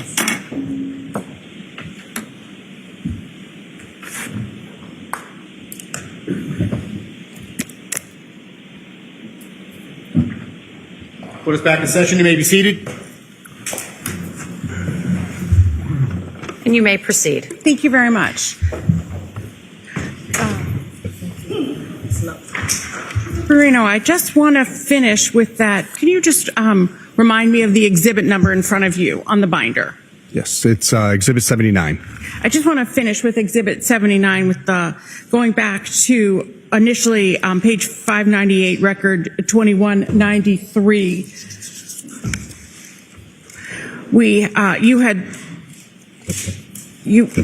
If you could just tell me the title for that. Yes, Patrick Kearney, Google search. Okay. And going then to page 600, record 2198. Yes, this is Patrick Kearney, Wikipedia. And could you please tell me the date and time for that? Yes, January 1st, 2023, 11:57 a.m. And in the course of your investigation, did you do anything to determine who Patrick Kearney was? Yes, I did. And what did you do to determine who Patrick Kearney was? I went to the Wikipedia site that the user of the laptop went to. And what did you learn? That Patrick Overruled. Kearney was called the trash bag killer. Thank you. Trooper, I want to ask you if you were able to, I want to ask you about what day you received your search warrants from the court. You had previously told us that it was January 10th of 2023. Is that correct? No, I messed up the days. What date was it? I got the warrants on January 9th. I did the device extractions on the 10th. Thank you. So that's still of 2023? Yes, that's correct. Thank you very much. So, Trooper Carino, you made a forensic copy of the iPad Mini 6. Is that correct? Yes, it is. And that was item number 7 that you gave in the lab. Is that correct? Yes, that's correct. And after getting that search warrant on January 9th, how did you make the forensic copy of the device of the iPad Mini 6? So I used Gray Key, which is specialized hardware and software, to extract the information from the device so we could look at it later. Okay. And what date did you use the Gray Key? That was January 10th of 2023. Okay. And can you just explain the process to the jurors of using the Gray Key? Yes, so we get the device, we plug it into the system. If a passcode's known, you enter the passcode. If not, it has the ability, depending on iOS and Apple product model, to brute force the passcode to guess it. And it can take anywhere from days to years. Okay. And then once the information is extracted or a copy is made, what do you do with the data? So we save it from the Gray Key server to our secure server so we can load that into whatever forensic software we want to use to look at it, whether it be Cellbrite or Axiom. Because it's not in a readable format at that point. Is that correct? That's correct. It's in an encrypted zip file. Okay. And where is the actual device now, that iPad Mini 6? That's at the Norfolk DA's office evidence room. Okay. And after you made the forensic copy, then what did you do? Well, the device would stay in evidence, and then we would load that, like as I said, into our forensic software to start looking at the information. And what software did you use? I use Cellbrite for this one, their physical analyzer. Trooper, had you previously examined this device, that same device, the iPad Mini 6? Yes, I had. And when was that? January 7th of 2023. And how did you have possession of the iPad Mini 6? It was given to us by Brian Walshe, the police. And what forensic tool did you use when you first examined the iPad Mini that Brian Walshe gave to you? I used the same products. I used Gray Key for the extraction and then Cellbrite Physical Analyzer to view the data. And at that time, did you have the password? Yes, I did. And what was the password for that device? 121212. And after making a forensic copy of the data, what did you do with the iPad that the police received from Brian Walshe on January 7th? Devices were returned to Brian Walshe. And was that same device in the Walshe residence on January 8th when you executed the search warrant? Yes, it was. And how do you know that it was the same device? So when we plug a system into Gray Key, it creates a progress report showing the date and time that we plugged it in, the process it goes through, and creates a PDF. When we plug that same device in days later, as long as the extraction has been deleted off the server, it rereads and knows this is the same device, same serial number. The hash value for the information may be different because time has changed, so user input and changes to the device will show. So, But the serial number's the same. yeah, serial number is the same. The Apple ID, the model number, all that stays the same. And who assigns the serial number? Apple, when it's manufactured. Okay. So when you examined the device on January 10th, after the search warrant issued, did you determine who the iPad, whose Apple ID, for this iPad, whose Apple ID was associated with it? Yes, I did. And what was the Apple ID? BRW at tensaleconsulting.com. And was there a device name? Yes, Brian's iPad. And when you first examined the iPad Mini 6 on January 7th, what was the Apple ID? The same, BRW at Tensale Consulting. And what was the device name? Again, the same, Brian's iPad. Were you limited in the dates that the search warrant allowed you to examine? Yes. Judge, objection on the sidewalk? Sure.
Trooper, the warrant that you wrote, that you sought, you limited the dates to 12/25/22 through January 8th of 2023 for the data that you could look at. Is that correct? Yes, that's correct. And so you followed those dates when you were doing your search? Yes, you're able to edit the information down to that set time frame. And so you did an examination of the web history for the iPad Mini, is that right? Yes, that's correct. Okay. So you did it for both initially for when Mr. Walsh had given you the device, and then you did it again when you sought a search warrant. You did 2 extractions of that and analysis, correct? Yes, that's correct. Okay. And, Your Honor, that has been marked as exhibit number 8. Previously as exhibit number 8. And noting the prior objections, any new objections? That's item number 7, is that correct? That is item number 7, the iPad Mini. Thank you. Okay. So I now marked and in evidence as exhibit 80 is the extraction for item 7, the Thank you. And my iPad Mini 6. May I approach, Your Honor? You may. And Trooper, I'll show you the cover has report 1 and report 2. And there's a yellow piece of paper that divides them. Okay. Can you just tell me the difference, report 1 and report 2, when those were done? Yes. So, report 1 was just an extraction of the web history that I created to send out in email format on January 7th. And just go to the next page here. So that was from when Brian Walshe gave police the device. That's correct. And report 2?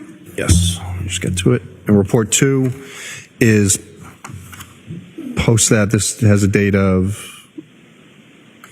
11/10/2025 using, again, physical analyzer for the web history. Okay. And that's from the search warrant content. Is that correct? Yes, that's correct. Okay. And what makes the PDF reports different besides one was given to police and one was based on a search warrant? So Cellbrite and all of these companies, they come out with constant software updates. This is a far older version of Cellbrite that I used. This is just a newer version, so it might have some columns extra that the older version didn't have. So you're pointing. And if I'm you sorry, could just yes. if you could just use your words. Yes. So each report has different columns. It's the same information, but it's just extra. It may have an extra column of information. That's the only difference. So the second report in the file, that software was updated, is what you're saying? Yes, I'm sorry. Yeah. Okay. So you said that the binder contains the web history from the iPad. So those are the same? The web history is the same? Yes, nothing was taken out from the web history. It's whatever was there from that date and time frame. Okay. And the binder, you said that the binder contains the web history from the iPad. And what had you looked at with the MacBook? Also web history? Yes, it's the Safari Web. It's just called a little different in Axiom, just how they name it. Okay. And what did you find between the MacBook and the iPad web history? So the web history for the iPad, other than numerous more YouTube videos had the same searches that we saw that are in the MacBook. Were you able to determine which device, the laptop, meaning the MacBook, or the iPad, the searches originated from? Yes, I was. How? So initially, I had only looked at the iPad first and had believed that they possibly had come from that. By extracting the database from each device and then loading it into a SQLite browser, which is another program to just view the databases, I was able to see that the MacBook had a designation of 0, showing that it originated on the MacBook, whereas the iPad did not have that. It had an unknown source. Okay.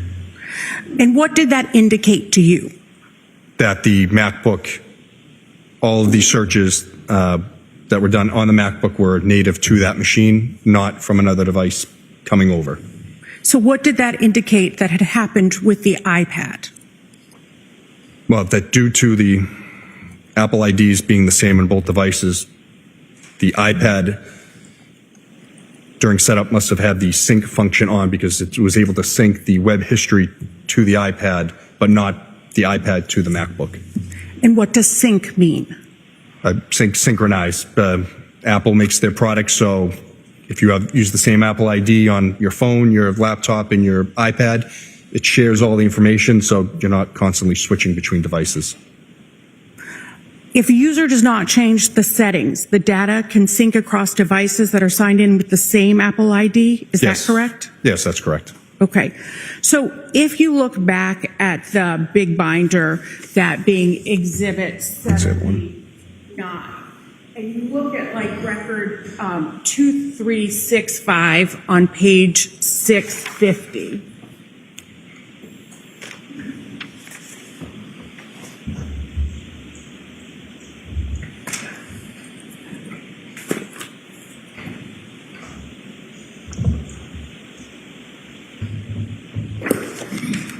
Thank you. It says, What's the record number we're looking at? 2365, Your Honor. Okay. It says in the, I'm sorry, if you could go up, Ms. Gilman.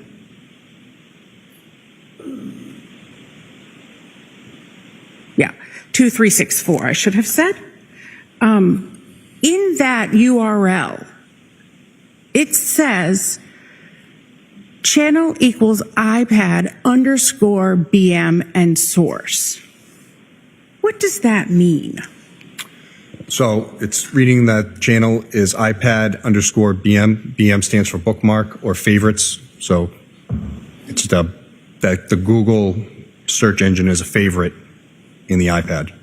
Does that show that the search originated on the iPad then? No. So why is that appearing? I'm not 100% sure of how or why Apple codes it this way, but it's that the iPad and the MacBook are synced, so the iPad has Google as its saved bookmark search engine. Thank you. You can take that down. Thank you very much. Did you forensically copy the iPhone 13 mini and iPhone SE pursuant to a search warrant? Yes. And these are Apple products? Yes, they are. Okay. And are you familiar with an iMessage? Yes, I am. And what is the difference between an iMessage and a text message? So the iMessage is going from Apple device to Apple device, whereas a text message is going Apple device to an Android. You'll know this if you have an Apple phone, you get the blue messages, and if you send it to someone who doesn't have an Apple phone, you're getting the text box is green. So what was the process that you followed to make a forensic copy of the phones? The same as the iPad, plugged it into GrayKey, did the extraction, and then from there saved it to our server and would be able to load it up later into Cellbrite to analyze it. Same process? That's exactly right. Okay. And could you forensically copy both phones at the same time? No, as I said, we only have one GrayKey machine, so we have to do one device at a time. Okay. And then were you able to look at the device on a program like Celebrate? Yes, that's what I use, Celebrate Physical Analyzer. And had you previously viewed the data on the iPhone Mini 13? I did a cursory look with Trooper Connor Keefe, but I didn't go deep into it. Okay. And how had you accessed the iPhone 13 Mini previously?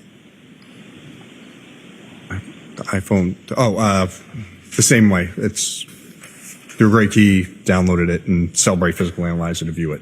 But had Mr. Walsh given that to police? Oh, yes, that's correct. Okay. And when was that? January 6th or 7th? January 6th, I'm sorry, of 2023. And you had worked, you said, with Trooper Keefe on that? That's correct. All right. And did you have a password for that iPhone 13 Mini? Yes, we did. And what was that password? 1975-12. And were you able to determine a phone number for that iPhone 13 Mini? Yes, I was. And do you know the phone number? Yes. And what is that phone number? 617-939-8646. And what is the Apple ID for that phone? So there were two listed, Diana_Walsh at Comcast.net, I believe, and then Brian R. Walsh at gmail.com. So that's not the same as the MacBook and the iPad? No, that's correct. So what's the significance of that? Well, that the phone wouldn't sync to those other two devices. Did you examine the device to see if the iPhone Mini 13 was used on January 1st and 2nd of 2023? Yes, I did. And how did you do that? I pared it down by date and then looked at the device events. And were you able to prepare a report? Yes, I was. And how did you prepare that report? I exported the device events from the phone from Celebrate Physical Analyzer to PDF.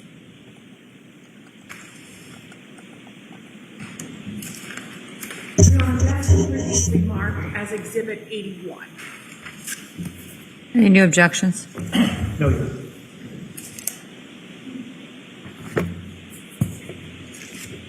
What's the item number on this one, since that's what I've been keeping track of these?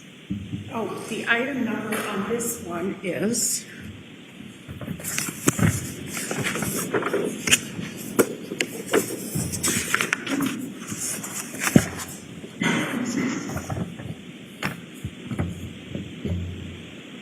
five. Thank you. Thank you. The extraction for item 5, the iPhone 13 Mini, is now in evidence. It's Exhibit 81.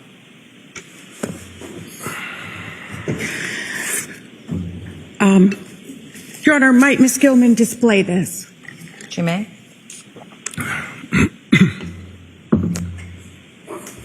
Thank you. If you could just do the top columns. Thank you. Trooper, what is event type? The event type is what the phone records, what it did. So shown here, device lock status. What is value? What happened with the phone. So showing, the first one is showing unlocked. What is additional information? If the phone recorded any additional information, the account was plugged in or anything, it would show in this column here. What is AC charger? If you could go down just a little bit, Ms. Gilman. A little bit more.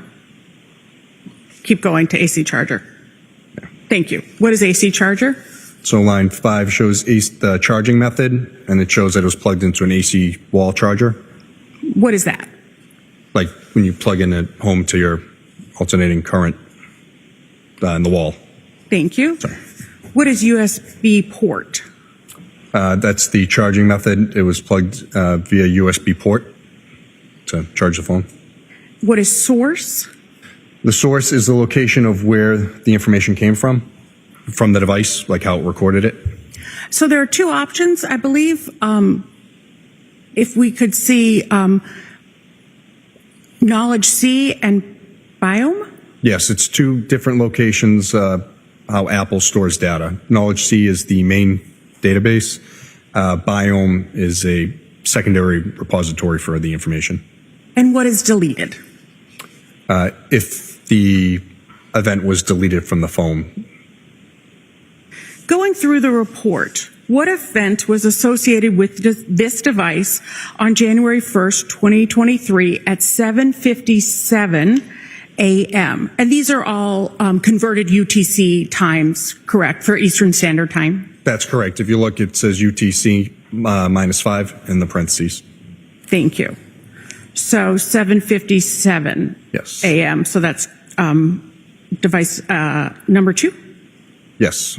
So it shows 1 and 2 show the same items. 1 just shows the start time, 7:57 a.m. The device lock status, the phone was unlocked. And how long was it unlocked? Approximately 2 minutes. And what time does the device become locked? 7:59:45 a.m. And after the device becomes locked, what happens next to it? 8:09:12 a.m. on January 1st, it is plugged in. And then what happened? It recorded 2 charging things 2 seconds apart. And then after at 11:23 a.m., the device is unlocked again. Okay, and then what happens? It is then locked at 11:24:15. And then what happens? The device is 12:38:40. It's unlocked again on the first. And then what happens? And then it's locked again at 12:39:20 on the first. And then does the phone get unlocked? Yes, 12:45:20. And then what happens? And locked again at 12:46:49. And then what happens? It is unplugged on the first at 1:42:02 p.m.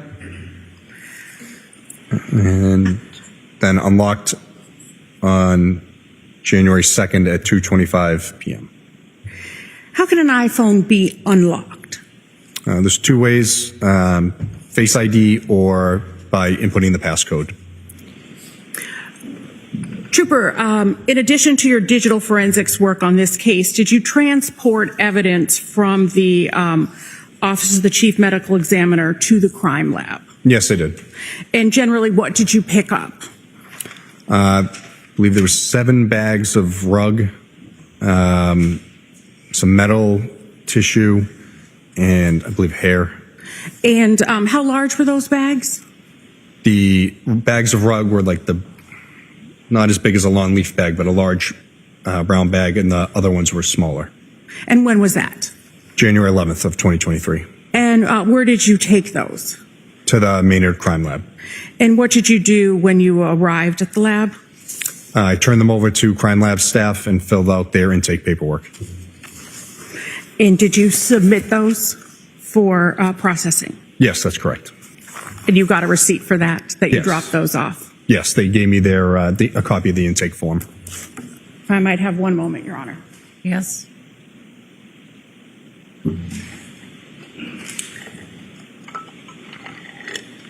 Thank you, Your Honor. Cross-exam.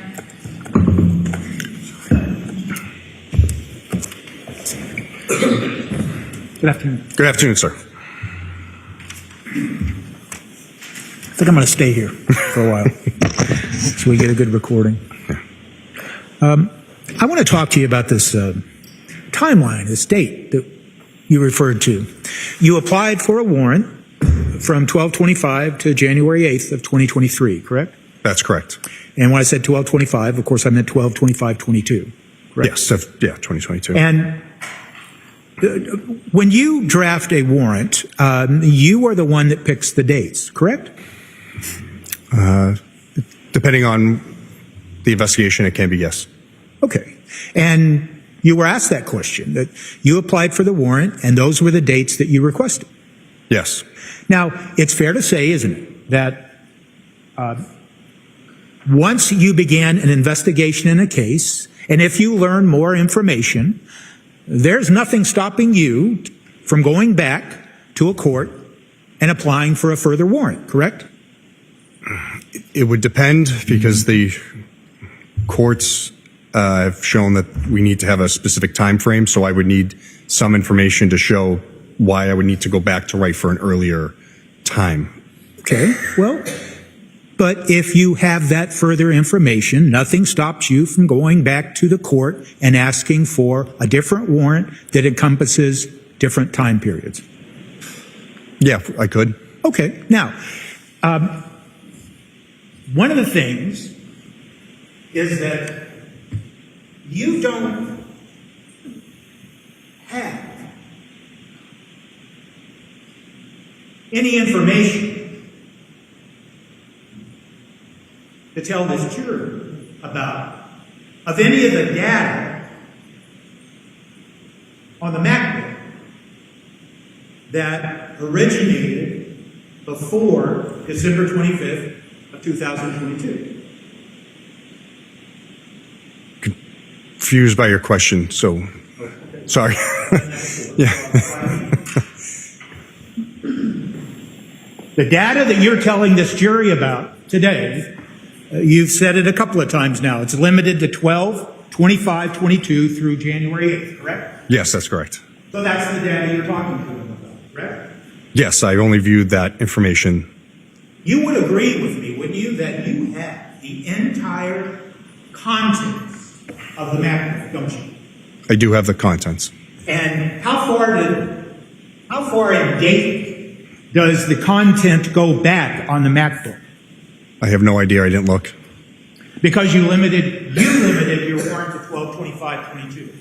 That's correct. So if you thought, as an officer involved in an investigation, that there might be some important information that predates 12, 25, 22, you have every right, and there's a procedure for you to go back to the court and explain to the court why you think there might be more information back before 12/25, and see if you could get a warrant to cover that earlier information. If I had information showing that there was more, then I could, yes. Okay, and you never did. I don't believe I had any other information showing that I needed to. And you didn't have any information that you thought it would be important to your investigation to go back before December 25th, did you? For my role, that's correct. Okay. So, when we heard about, for instance, this Pornhub search that occurred on 12/27, remember that? Yes, sir. And we heard about some other Pornhub reviews, like Chatterbait, correct? That's correct.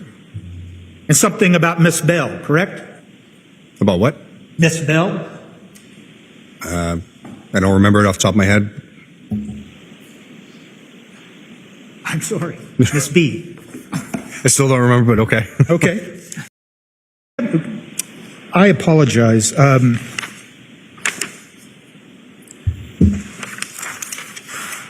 don't have that book up here to see it.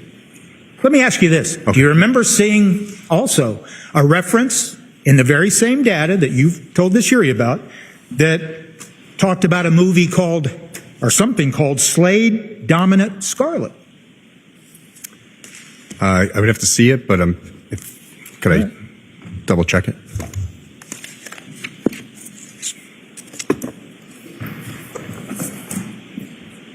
Well, this pedestal doesn't work quite right. I have my copy. If you want to just tell me the page, I can look. If that's I do apologize. I'm going to give you the page in just a second. Okay. I don't know why. 832. Thank you, Judge. Sure. What was it? I'm sorry. 832.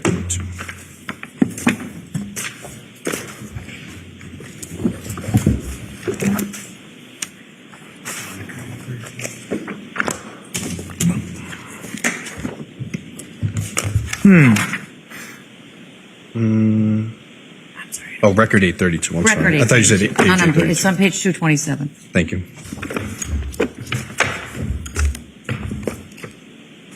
All right. All right, I'm there. And yep. Thank you very much, Your Honor. Sure.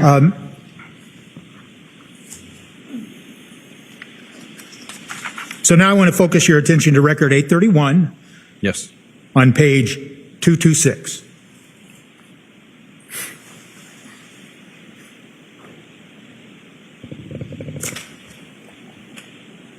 Do you have that? I do, sir. Thank you. And it references something called Slade Dominant Scarlet Straps Cecilia.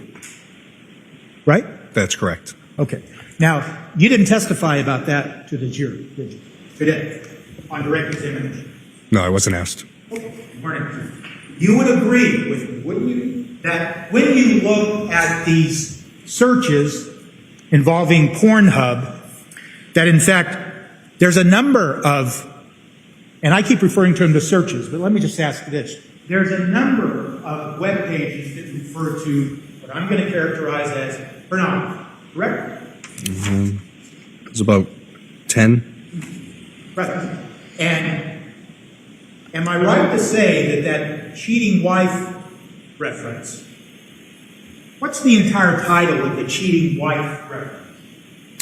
Cheating wife seduces another man to impregnate her. Scarlet Scandal, Seth Gamble, Erotica X, Pornhub.com. Do you have any idea how that particular porn movie, whatever it is, do you know how it came about?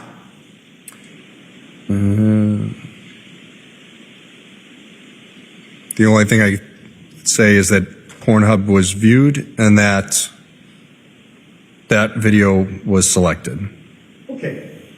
You would agree with me, wouldn't you, that there is no specific search term for cheating wife, is there? Well, it wasn't in a Google search. It was through Pornhub, so it doesn't record that. Okay, so your answer is, I agree with you, or yes. That there's no specific terms listed? That is correct. The video was there. Clicked on it. Because you've already told this jury, and they saw it in a number of examples, that when the user enters a particular search term, the user, that it's a particular word, and then there's generally a plus sign that attaches it to the next search term, correct? Only in the Google search engine. Okay. And with regards to this movie Cheating Wife, there is no indication that the term cheating or the term wife or anything else was used to get to that movie.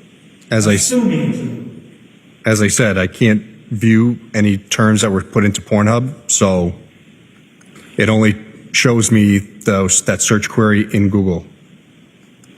And let me ask you this. In part of your investigation, did you ever go and view some of that movie? No, I did not. Okay. But you did testify that there were times, like for other searches, you went and followed the document and the links, and you reviewed the document. That's correct.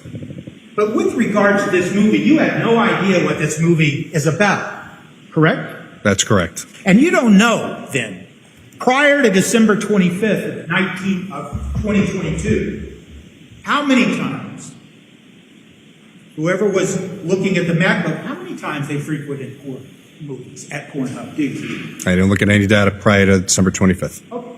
And you don't know how long this person that was looking at this movie, how long they viewed the movie, or if they viewed it at all. I do. It shows me a time frame of 7 minutes. Okay, 7 minutes. And how long is the movie? I have no idea. So someone started watching that movie, they watched it for 7 minutes, and that was the end of it. Is that your testimony? That's correct. And then I went to that Slade Dominant Scarlet video. Okay, and that Slay Scarlet, do you recognize the fact that there is some actress referred to with regards to the cheating wife name that's also named Scarlet? That's correct. So it's fair to say, isn't it, that you have no idea as you sit here today whether the person who is looking at this porn hub video, if they're trying to get access to movies that have perhaps their favorite actress or anything else of the sort, do you? I don't know who this person is, so I have no idea. So your answer is no. That's correct. I don't know.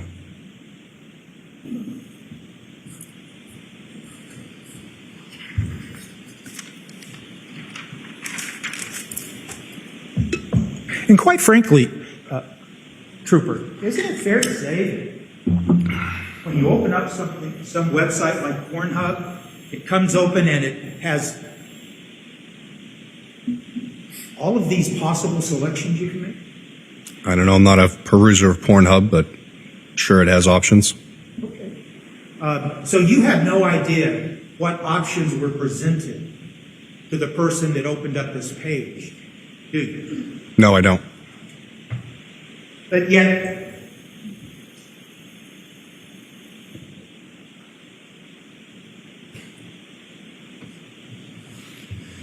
it was important enough to include it in the data that you put into that binder? With the information that we knew, yes. Okay.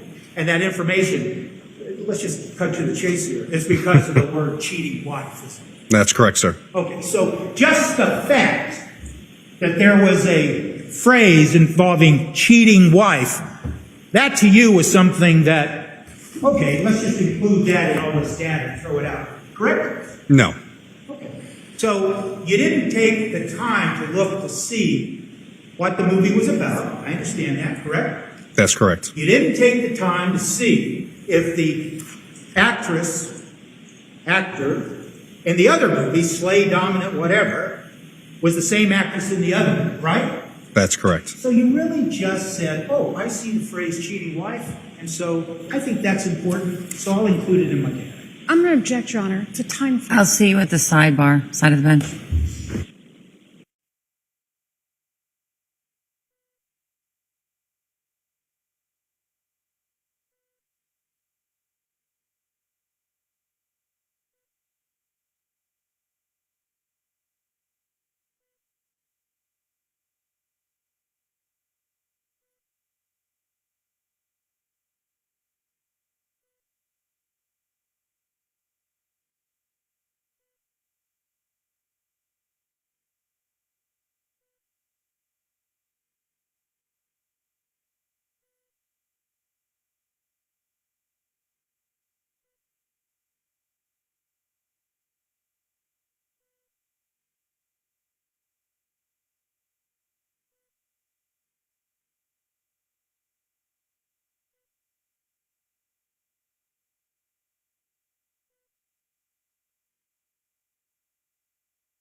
So,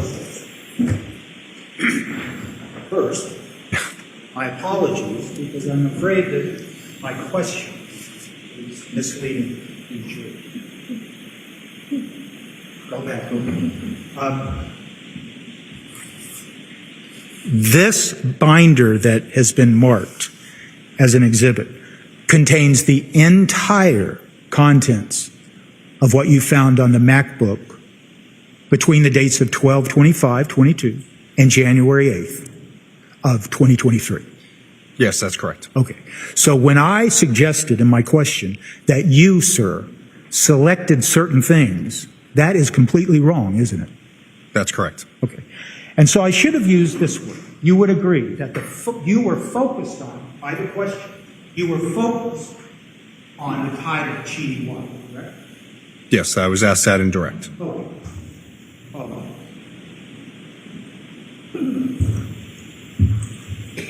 But you were never focused on direct examination as to the other porn movie, the Slay Dominant or whatever the title is, right? That's correct. And since you decided not to go back prior to December 25th of 2022, you really can't tell this jury how many times and how many different movies were viewed on this MacBook porno. It's not entirely true. Because of the 12 visits? That's correct. So I could look at visits and it could tell me Pornhub was visited. I'm just trying to look here to see how many times. And then it would also tell me, the video would also tell me how many visits. But I'm not sure if that's the entirety of the Spire history or just what I've collected. Right. You're not sure if it's the entirety of what? Finish that sentence. The web history that's in the device, yes.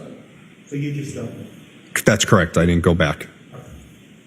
And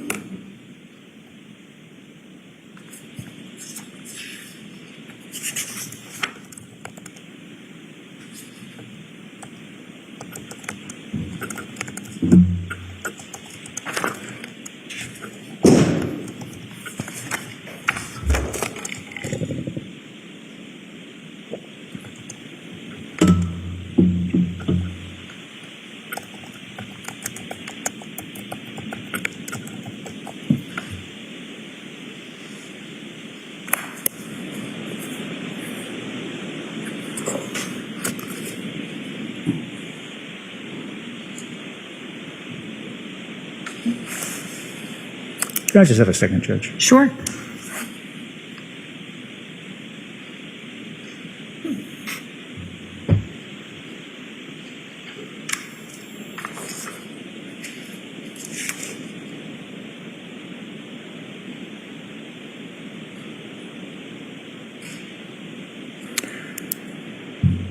So I want to ask you now some questions about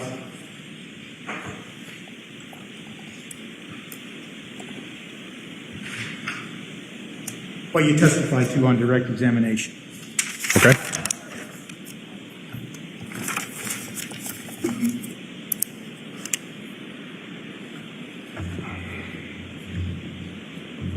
Let's just start with the iPad Mini 13, device number 5. That's been marked as Exhibit 81. You told the jury about the events that you looked at, the event log that you created, correct? Yes, it was an iPhone Mini 6, not a Mini 13. The phone was the Mini 13. Okay. And well, you told us about Exhibit 81 being locked and unlocked, correct? Yes, for the iPhone. Okay. And you told us about how it could be locked or unlocked using either a password or face recognition. Yes, that's correct. And how long did it stay unlocked and then locked in the time period that you looked at? I would have to see the report again, but I believe it's a couple minutes for each. Okay. And did you ever determine what was being done on the phone during the time it was unlocked? Again, I'd have to look at the Cellbrite report to see other activity or go through the timeline view to see what the phone was doing. I didn't do a full invest into the phone. Trooper Keefe did. I see. So Trooper Keefe can tell us about that. I think so. All right.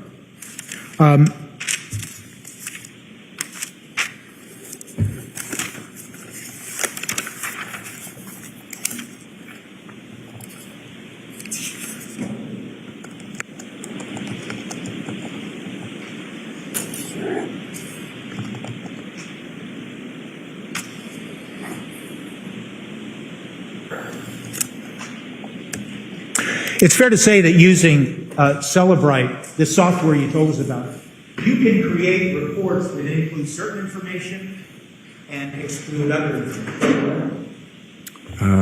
Yes. And you can create reports, so to speak, with the Cellbrite software that are restricted by date, correct? That's correct. And you can do term searches, correct? Yes. Well, you can.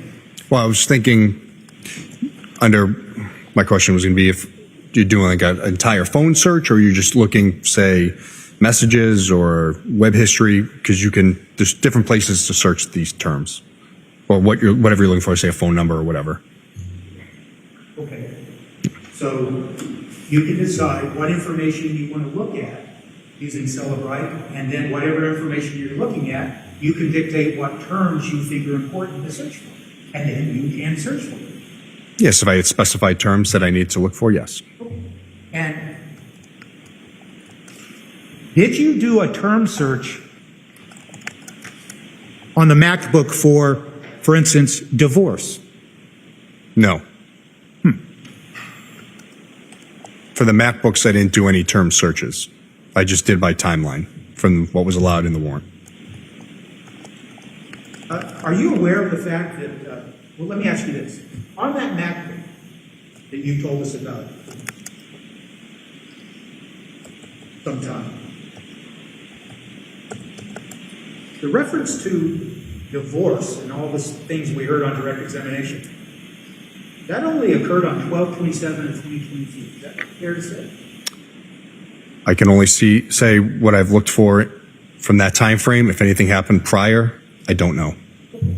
But my question is, what you testified to, the references that you were asked multiple times on direct examination regarding divorce only occurred on 12/27. That's correct from what I have. And what was the time period for where all those searches you told us about, referencing divorce, what was the time period? I don't remember the exact time. I believe it was around 11 o'clock in the morning, but I could be mistaken. I would have to look. What was the time period that was encompassed that covered the entire divorce searches that you referenced on direct examination? As I said, I don't know the exact time. I would have to look to see. And what time did those divorce searches that you referenced in direct examination, what time did they occur? Again, I'd have to look at the notes to see the exact date and times. But you would agree they only occurred on 12/27? I believe that's the when they all happened, yes. And one of the searches that you told the jury about had to do with something like 10 best states. I think it was 5, but yes, 5 best states. Did you take the time to look at those documents that were referred to those searches? I don't know if I looked at all of the divorce ones. I did look at some. And you would agree that if someone were to be searching for divorce, they could be searching for the topic of divorce and how divorce might affect protection of family assets. You'd agree with that, wouldn't you? Could that? Yes. It could, yes. And are you aware, Trooper, as you sit here today, that around that time of December 27th, are you aware of the fact that Brian Walshe and Anna Walshe were talking about the sale of one of their properties? I did see Zillow searches in the MacBook for apartments in D.C., I believe, but I didn't know anything about sales. Okay. Did you ever take the time to examine the phone that belonged to Brian Walshe? Again, Has to form. Is that Sustains, specify what you're talking about, counsel.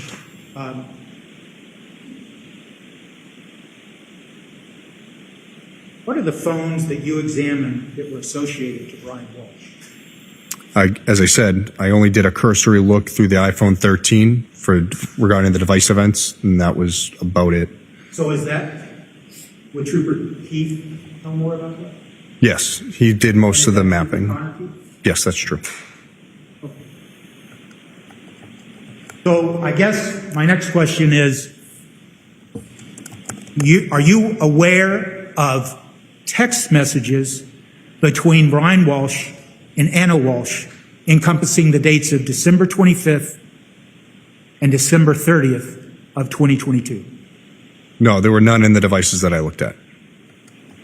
So when you were asked questions about your review of the MacBook and references to the divorce on or around 12/27, you, as you sit here today, you have no idea what was going on in text messages between Anna Walshe and Brian Walshe. That's correct.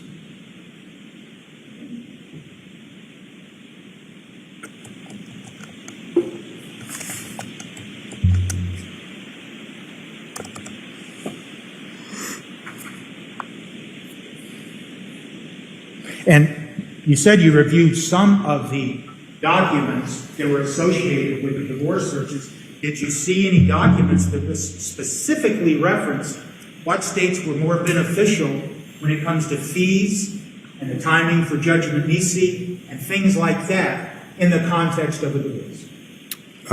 Unless it was listed on the webpage, I didn't see any specific searches for that itself. And did you, as you sit here today, do you recall reading any documents associated with those divorce searches that had to do with protecting assets of family? No, I looked at these years ago. I haven't looked at them since.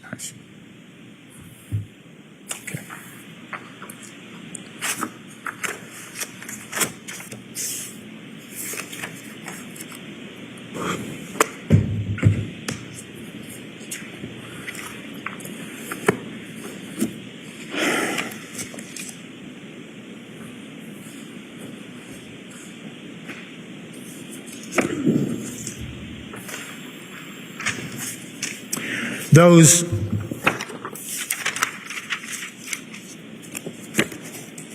searches that you were asked about on direct examination coming from the macro and the data that you extracted, the many searches that had to do with Chase, you recall those questions?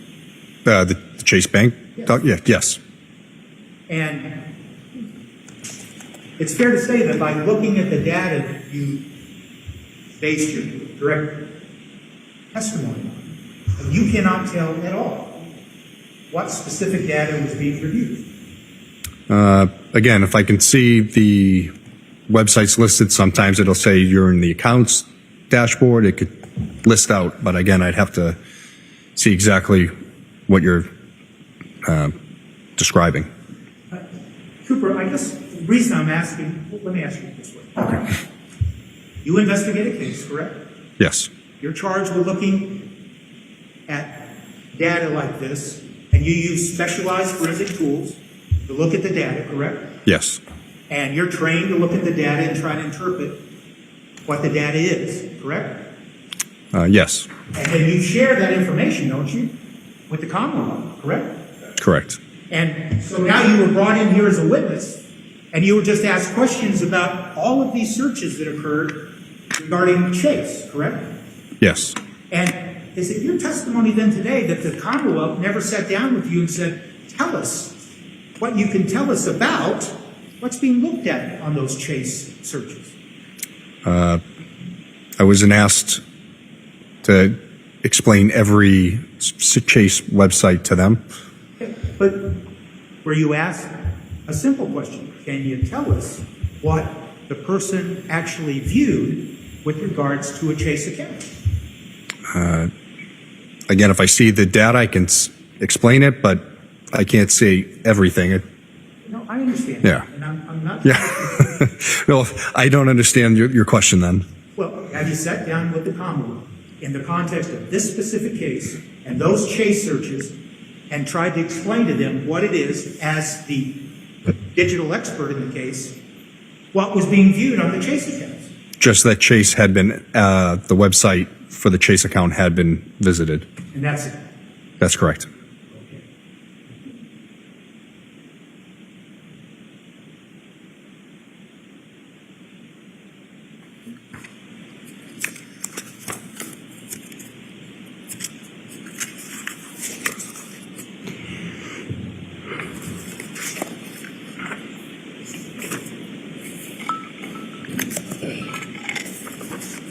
You would agree with me, wouldn't you, Trooper Garino, that when someone enters specific search terms, then the browser or the search engine that they're using will generate a number of results, correct? Yes. And then the user can click on some of those results or bypass some of those results and just go to some other result. That's correct. And when you would agree with me then that when search results appear They can lead the viewer, the user, to then follow that link and go someplace else, correct? It's going to be based on the search term, and then it can send you to something similar, but not exactly what you wrote. And is that what you told the jury about redirect? That's correct. And so when a user gets redirected to some other website or something, that's not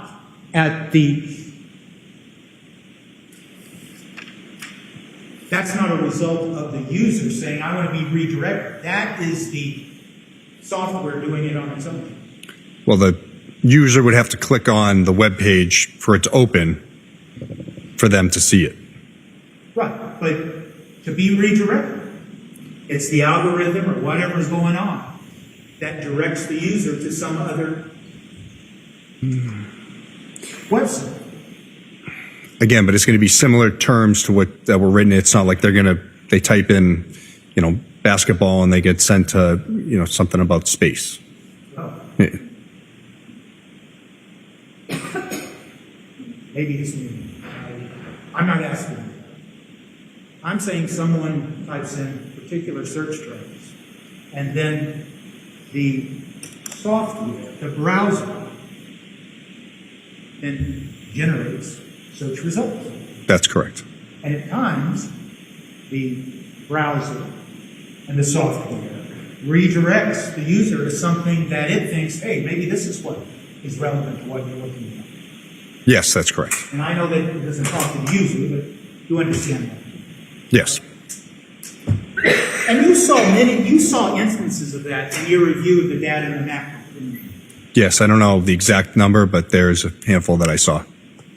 And Trooper Garino, when someone is doing a search for something like how to dispose of a body, did you follow that link to the result of that specific query?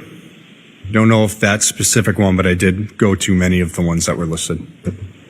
And so as you sit here today, can you tell the jury then that if you were to put in that particular query, how to dispose of a body, that the results would include things like cemetery names or other things like that?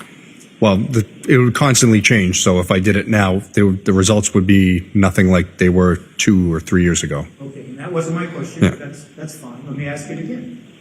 That if someone was to enter specific search terms like how to dispose of a body, the results could simply be, here, take the body to a cemetery, something like that.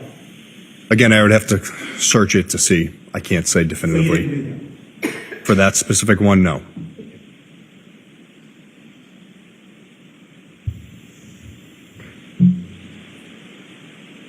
And so it's fair to say that when someone is using specific search terms, sometimes you have to add additional terms to get information that might be more helpful to what you're asking about. So like adding more words? Is that what you're saying? That could be, yes. So it could be the fact that to get more specific information about, for instance, how to dispose of a body, you would then have to add another search term like murder to get more specific information that you might be looking for. I can't say.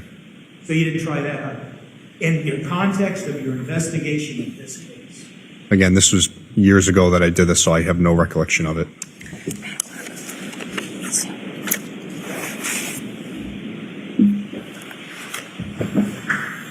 But you would agree with me, wouldn't you, that just in a general context, whether we're talking about terms like murder or any other term, sometimes to get more search results, you have to add more terms. Again, I can't say for certain.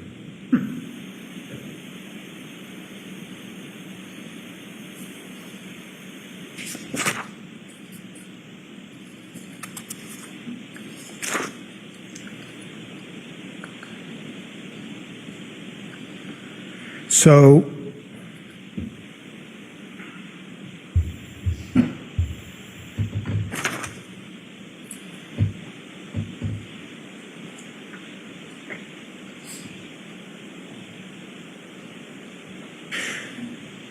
You would agree, wouldn't you, that your review of the MacBook data that you extracted,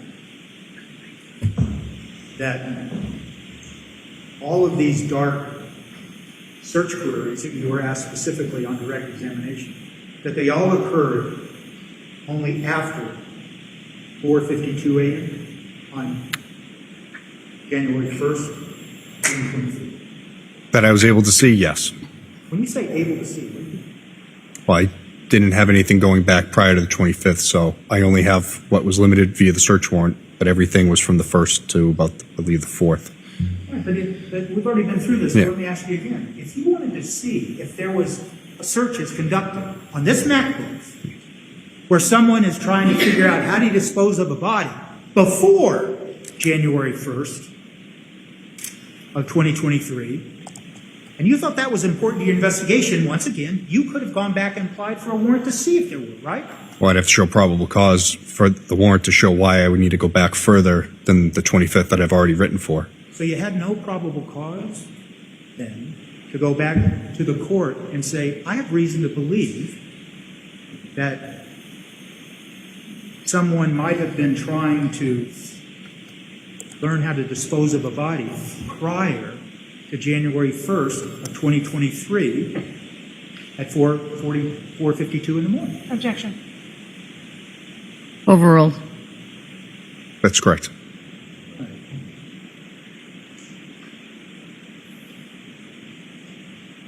In fact, in all of your examination of the data that you did look at, the data that you chose to limit to 12/25 to January 8th, you saw nothing in the data dating back to 12/25 that indicated any searches that were relevant to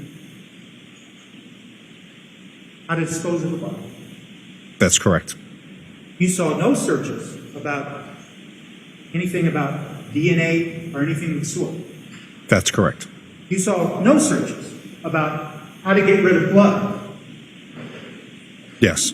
You saw no searches about how to use hydrogen peroxide to clean up. Yes. Yes, meaning you didn't see any. Yes, that's correct. I didn't see any.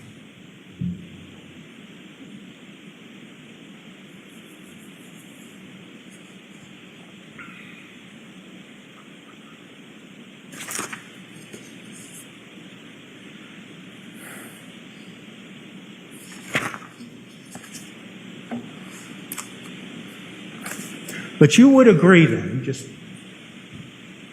try to end this particular topic, that if you had what you've referred to this jury here, probable cause to think someone had tried to plan murder, you could have gone and applied for a warrant to see if there was data on that map. Objection. Sustained.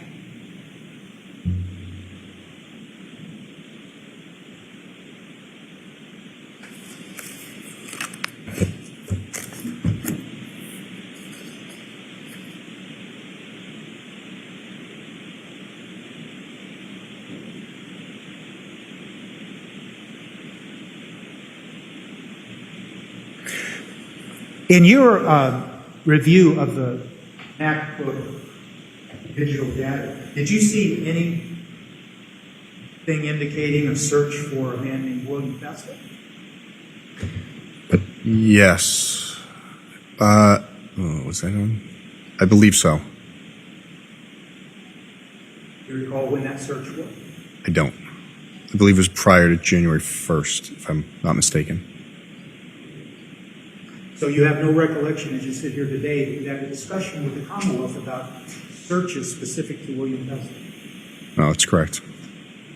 By the way, I understand that these exhibits, these bindings,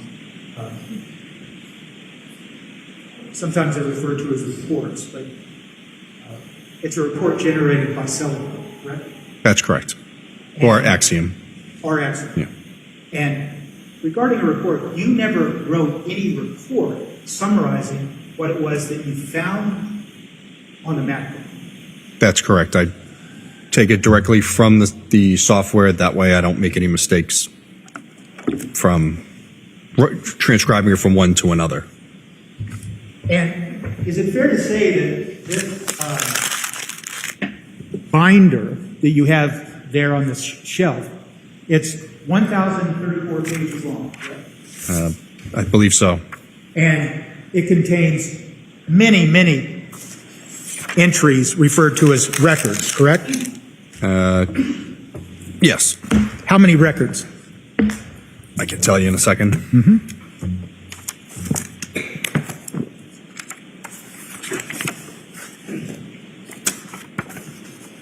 3,677.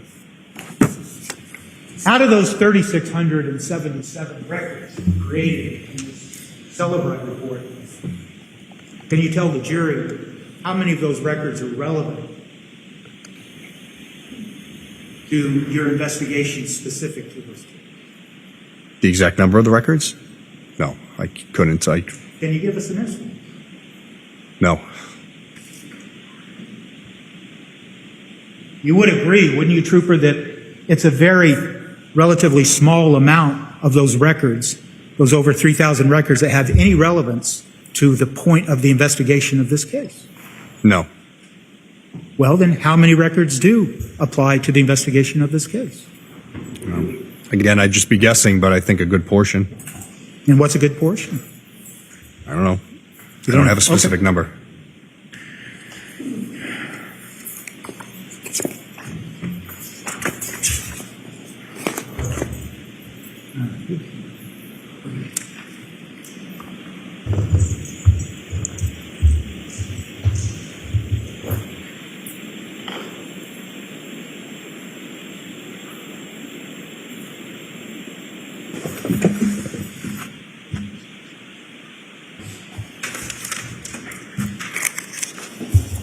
I got it.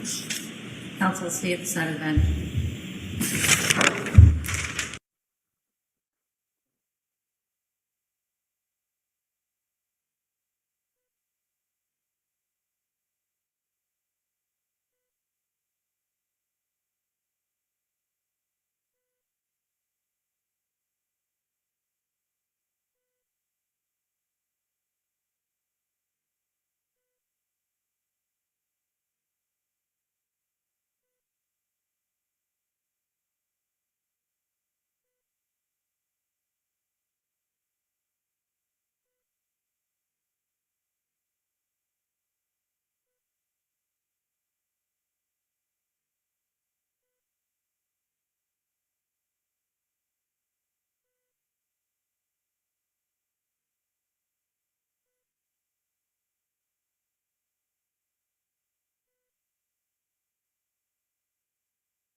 I understand somebody needs an unscheduled break and the day is getting long. It's at the 3:30 hour. We've done a lot of work today, so I'm going to let you, of course, use the facilities, but I'm also going to send you on your way for the day and we'll be back ready to work.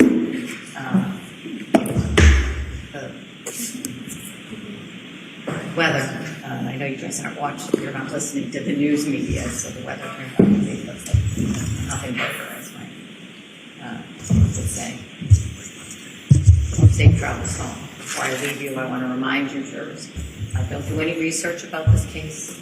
Continue to be vigilant about not listening to any news media, any social media.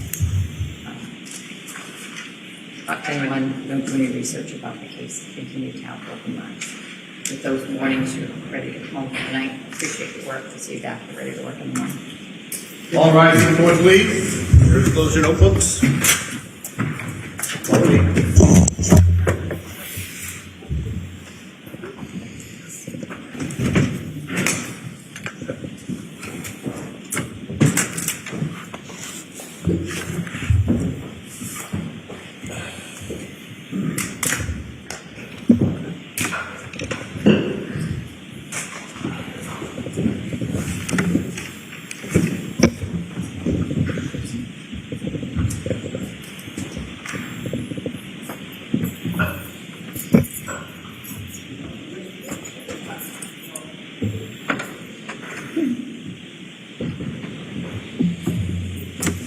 Please be seated. To shut off their water consumption at about 1:45 to make sure we make it through the 2-hour afternoon. I'm joking. List. Does anyone need to raise anything with me this afternoon before we suspend? No, Your Honor. All right. Kamal, tell me who's on the agenda for tomorrow.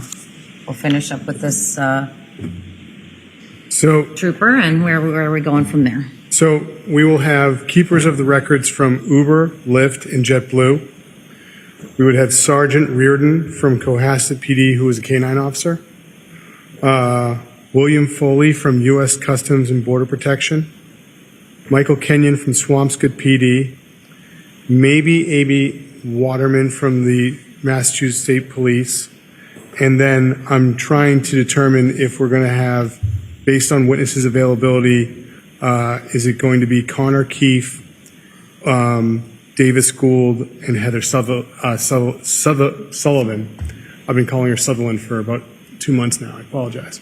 So my hope is that in the next 20 minutes I'll be able to email counsel and let them know what that lineup will be. All right. But I think that would take us easily over a day to accomplish Sullivan, Gould, and Keefe. The others I think are very quick and we can get through pretty easily. So it is actually more important that you're talking to each other than you're telling me what's going on. And I appreciate your continuing efforts to do that and to... we can alert the clerk, too. Oh, I know. She just saved me from some of the messages. Anyway, it's more important that you're talking to each other. Yes, Your Honor. Keeping me informed as I need to be. Anyway, everybody all set? Yes, Your Honor. Good night, everyone. All rise.